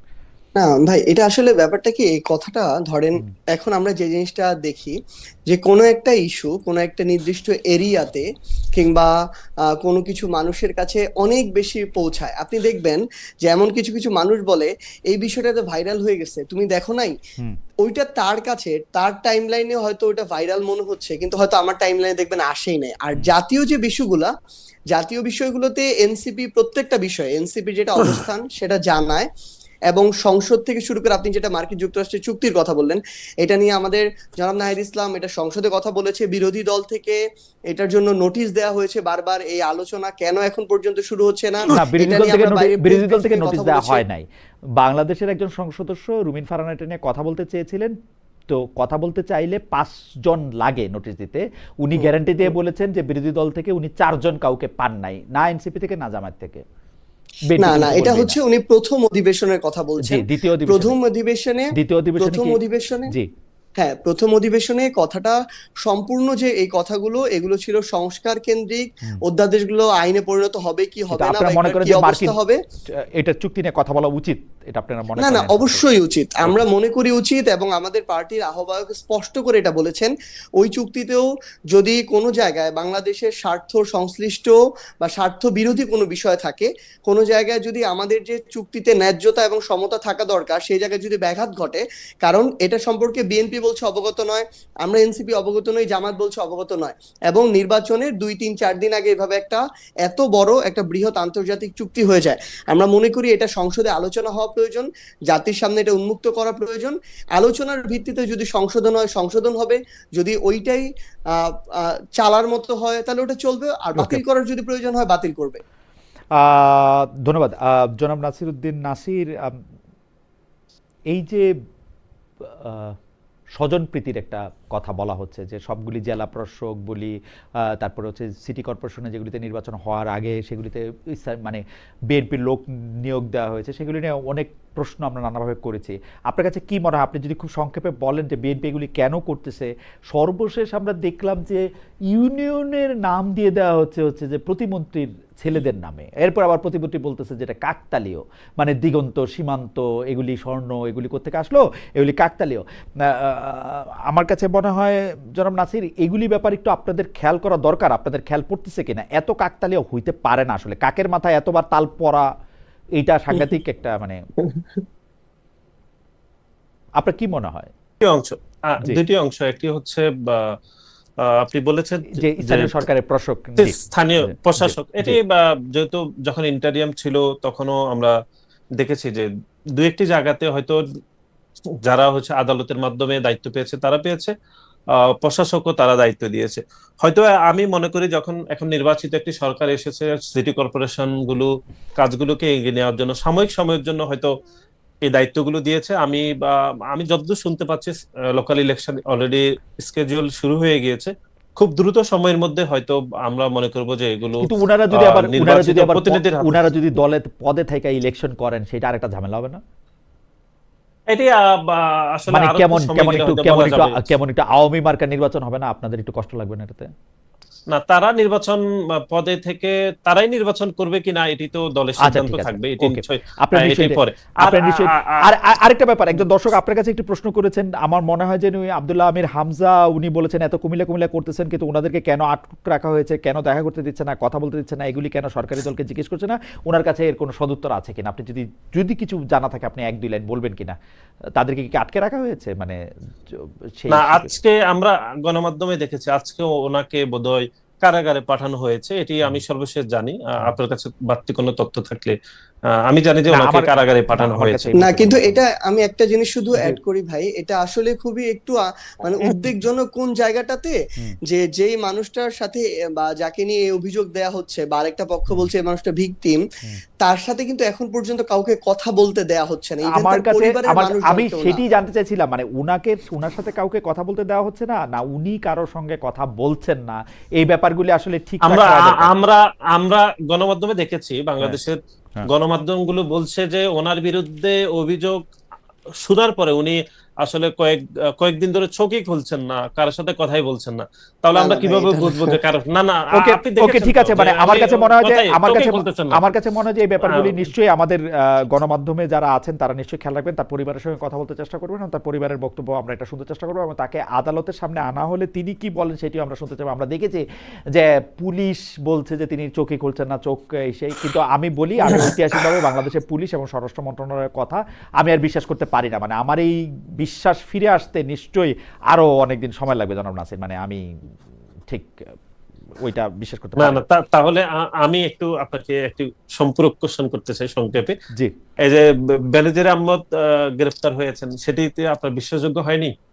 স্বরাষ্ট্রমন্ত্রী তো সংসদে বলেছেন বেনজির আহমেদ গ্রেফতার হয়েছেন দুবাইতে, সেটি বাংলাদেশের সংসদে বলা হয়েছে, বাংলাদেশের সরকারের পক্ষ থেকে বলা হয়েছিল আন্তর্জাতিক আদালতে তিনি এই অপরাধ করেছেন, এটাতে করা হবে, এটির সাথে এটি সম্পর্ক না। আমি বলতেছি হচ্ছে যে পেটি ক্রাইমের ক্ষেত্রে, যেমন ধরেন আমি যদি আগামীকাল শুনি জনাব সার্জিস আলমকে, না সার্জিসকে আমি উদাহরণ দিতে চাই না, আমি মনে করেন যে কোনো একটা লোককে, জনাব ককে আটকে রাখা হয়েছে, পুলিশ পরিবার থেকে বলল, পরে পুলিশ আমাকে বলল ওর কাছে 50টা গ্রেনেড, 25টা মেশিন গান, 30টা এটা পাওয়া গেছে, এটি আমি ঠিক বিশ্বাস করতে পারবো না। মানে এই জায়গায় আমার একটু বিশ্বাসযোগ্যতা একটু কমেছে। আবার আমি মাঝখানে একটু বলে রাখি জানুন আছে, মানে ব্যাপারটা এরকম যে এটা কাফকায়েস, এটা কিন্তু এমন না যে এই ঘটনা ঘটে নাই। বাংলাদেশে 63টা জেলায় একসাথে বোমা হামলা হয়েছে, বাংলাদেশে কিন্তু আসলে এই কি বলে সিনেমা হলে বোম মারা হয়েছে, যিনি জজ সাহেব আছেন তাকে আসলে বোম মারা হয়েছে চাকরি করার সময়, তারপরে ধরেন এরকম অনেকগুলি ঘটনা ঘটেছে। মানে বাংলা ভাই বলে একজনের উত্থান ঘটেছিল যিনি ঘোষণা দিয়ে এরকম মানুষ মেরেছেন, এগুলি হয়েছে। কিন্তু পুলিশ আমাকে যেগুলি বলে সেগুলি বিশ্বাস করার ব্যাপারে, বা স্বরাষ্ট্রমন্ত্রীর কথা এই 24 ঘন্টার মধ্যে সাগরুনির ধরে ফেলবো, এই 12 দিনের মধ্যে এটি করে ফেলবো, 13 দিনের মধ্যে এটি আবিষ্কার হয়ে যাবে, আপনি জানেন আমি কি কি কথা বলছি। তো সেই জন্য আমি মানে স্বরাষ্ট্রমন্ত্রীর কথা ঠিক বিশ্বাস করতে পারবো না। আমি সার্জিসের কাছে আসি একটু। জনাব সার্জিস, এইটা নির্বাচন নিয়ে আপনাকে আমার মনে হয় শেষ প্রশ্ন, যে ইলেকশন নিয়ে নানা ধরনের কথা আছে। ডক্টর মোহাম্মদ ইউনূস আমাদেরকে বলছিলেন যে ইতিহাসে সেরা নির্বাচন আমাদেরকে উপহার দিয়েছেন। আবার আমি জনাব মামুনুল হককে ইন্টারভিউ করছিলাম বাংলাদেশ খেলাফত আন্দোলনের, উনি আমাকে একদম স্পষ্ট বলছেন যে উনাকে আসলে নির্বাচনে হারিয়ে দেওয়া হয়েছে। আমি জানতে চেয়েছিলাম যে আপনার জোট সঙ্গীরা কেন এটা নিয়ে কথা বলেন নাই, উনি বলছেন যে বলেন নাই। মানে আপনার কাছে কি মনে হয় যে আসলে এইবারের ইলেকশনের মানে কে জিতবে কে হারবে এই ব্যাপারটার বেশ কিছু অংশ টেবিলে ঠিক করা হয়েছিল বা অন্যরা ঠিক করেছে? এটা মানে আমি আসলে যেই বিষয়টা একদম স্পষ্ট আমার ধারণা নেই, আমি ওইটা নিয়ে একদম স্পষ্ট একটা অপিনিয়ন দিয়ে দিব। এটা শুধু আমি রাজনৈতিক ভাবে একটু প্রিভিলেজ থাকার জন্য এটা আমি করতে চাই না। কিন্তু এখানে এবার যেটা হয়েছে যে ওই যে মানে গড়পড়তা পুরো ইলেকশনটা ইঞ্জিনিয়ারিং হয়েছে, আমি এই অপিনিয়নটাও দিব না। এখানে আসন কেন্দ্রিক বিভিন্ন জায়গায় বিভিন্ন পার্সপেক্টিভে এখানে বিভিন্নভাবে প্রভাবিত হয়েছে, এটা আসন কেন্দ্রিক। যেমন ধরেন গতকালকে আমার বিএনপির চেয়ারপারসনের উপদেষ্টা হাবিবুর রহমান হাবিব ভাই, ওনার সাথে কথা হলো। ওনার ভাষ্য হলো যে ওনাকে ওইখানে হারিয়ে দেওয়া হয়েছে। ওনার ভাষ্য, উনি কিন্তু বিএনপির চেয়ারপারসনের উপদেষ্টা। আবার মনে করেন নাসিরউদ্দিন পাটোয়ারি, উনি এটা বিশ্বাস করেন যে ওনার আসনটা ওনার থেকে কেড়ে নেওয়া হয়েছে, এটা কখনো উনি হারেন নাই। একইভাবে মামুনুল হক হুজুর, হ্যাঁ না এটা আমি জানি না, আমি বললাম তো এটা আসন কেন্দ্রিক। একটার সাথে আমি ঢাকায় ছিলাম, আমি আপনাকে বলি, আমি গুজব শুনছি হচ্ছে নাসিরকে হারানো হয়েছে নাহিদকে জিতিয়ে দেওয়ার জন্য। সিরিয়াসলি তাহলে আপনি বলেন তারেক এমন তো বলা, হ্যাঁ এরকম আছে যে তারেক সাহেব শফিক সাহেব দুইজনে ফেল করে গেছেন এরকম। আমি ঢাকায় শুনছি 3 বড় দলের বড় নেতাই ফেল করে গেছে, আমি সত্যি ঢাকায় এটা শুনছি এবার। হ্যাঁ এটা তো আসলে শোনা, তো যদি প্রুফ না থাকে তাহলে বলা যায় না। তো আমার ক্ষেত্রে আমি আমার অভিজ্ঞতাটা বলতে পারবো। আমার আসনে আমি যেটা দেখেছি আসলে যে নির্বাচনের দিন প্রশাসন সেই জায়গায় মানে কিছুটা মনে করে নিয়েছিল যে বিএনপি ক্ষমতায় যাবে, প্রশাসন একটু ক্ষমতার দিকে ঝুঁকেছিল। আমি ওই দিন দেখেছি মানে বিএনপিকে আগে থেকে তারা মনে করছে যে বিএনপি ক্ষমতা আসবে, সেজন্য প্রশাসন এটাই মনে করতো। মানে ওই যেটা হচ্ছে যে সেন্ট্রিস্ট কিন্তু লিনিং টু রাইট এরকম আর কি, লিনিং টু বিএনপি এরকম ছিল। আপনারা কি কোনো এক সময় মনে হয়, মানে আমি এমনি জানার জন্য যে মানে আপনার কাছে কি এরকম মনে হয়েছে ইলেকশন করার সময় যে আপনার আসনেও কি এরকম হয়েছে যে আপনি মনে করছেন যে প্রশাসন একটু? আমার আসনে যেটা হয়েছে ভাই, আমার আসনের স্পষ্ট মানে 2-3 দিন আগে পর্যন্ত, ফেব্রুয়ারি 8 তারিখ পর্যন্ত যে এনভায়রনমেন্ট ছিল, 9 তারিখ পর্যন্ত আমার আসনে মিনিমাম 40-60-তে আমি উইন করে যেতাম মিনিমাম। কিন্তু সেখানে আমার প্রতিপক্ষ পেয়েছে 1,76,000 ভোট আর আমি পেয়েছি 1,68,000 ভোট। এবং আমার আসনে আসলে না 12,000 না 8,000 ভোটের পার্থক্য, 76 আর 68। এবং এখানে যেটা হয়েছে আমার আসনের আসলে ভাই সনাতন ধর্মাবলম্বী প্রায় 30% ভোট, এটা একটা ফিক্সড ভোট। এবং সীমান্তবর্তী একটা এরিয়া, আমার আসনে চিকেন নেক আছে। তো এখানে বিভিন্ন দেশি বিদেশি সংস্থার প্রভাব ছিল। আমার মনে হয় যে আপনি আপনার অবস্থান প্রশ্ন করছেন। আরেকটা লাইন শুধু অ্যাড করি, আচ্ছা এক লাইন শুধু যেটা হ্যাঁ একদম শেখ হাসিনার স্পষ্ট টেলিগ্রাম ভয়েস ছিল যে সার্জিসকে পঞ্চগড়ে জিততে দেয়া যাবে না, তোমাদের যা করার তোমরা তাই করো। আওয়ামী লীগকে উদ্দেশ্য করে ভয়েস ছিল। কিন্তু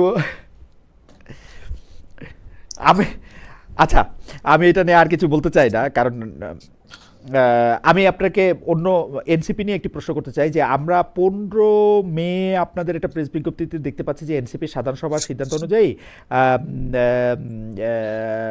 রাজনৈতিক পর্ষদ একটা করা হয়েছে, সেটার মধ্যে নুসরাত তাবাসসুম আছেন, সারোয়ার তুষার আছেন, আলী হাসান জুনায়েদ আছেন, আকরাম হোসেন আছেন, সালাউদ্দিন সিফাত আছেন, ডক্টর মাহমুদ মিতু আছেন। আপনি জনাব হাসনাত আব্দুল্লাহ, জনাব নাসিরউদ্দিন পাটোয়ারি বা আসিফ মাহমুদ সজীব ভুঁইয়া এই রাজনৈতিক পর্ষদে কেন নাই? মানে এটা কি? ও না না, আমাদের রাজনৈতিক পর্ষদটা 10 জনের আগে থেকে ছিল। পার্টি যেদিন ফর্ম করে ওই দিন থেকে আজকে পর্যন্ত আমি ওই রাজনৈতিক পর্ষদের সদস্য। নতুন 6 জন এডিশনালি যুক্ত হলেন? জি জি, এখন 16 জন। আচ্ছা ঠিক আছে, ফ্যান্টাস্টিক, আপনাকে ধন্যবাদ। আমি জনাব নাসিরউদ্দিন নাসির কাছে জানতে চাই যে জনাব নাসিরউদ্দিন নাসির, এটি শেষ প্রশ্ন। ছাত্রদল ও যুবদলের জনপ্রিয় নেতাদের প্রধানমন্ত্রী গাড়ি বহরের সামনে পেছনে পাশে দৌড়াতে দেখা যায়, এই দৌড়টা আসলে কেন? মানে এই দৌড়টা কি বাধ্যতামূলক, বিশেষ করে ছাত্রদলের শীর্ষ নেতাদের এই মানে এই দৌড় দেখে কষ্ট পাওয়ার কথা যেন সার্জিস আলমও বলেছেন, মানে এটা আসলে কেন, মানে ইট লুকস অড, মানে কেসেস আপনার কাছে কি মনে হয়? না, এটি আসলে বিভিন্নভাবে ডিফাইন করা যায়, মানে যার যেরকম দৃষ্টিভঙ্গি সেরকম ভাবে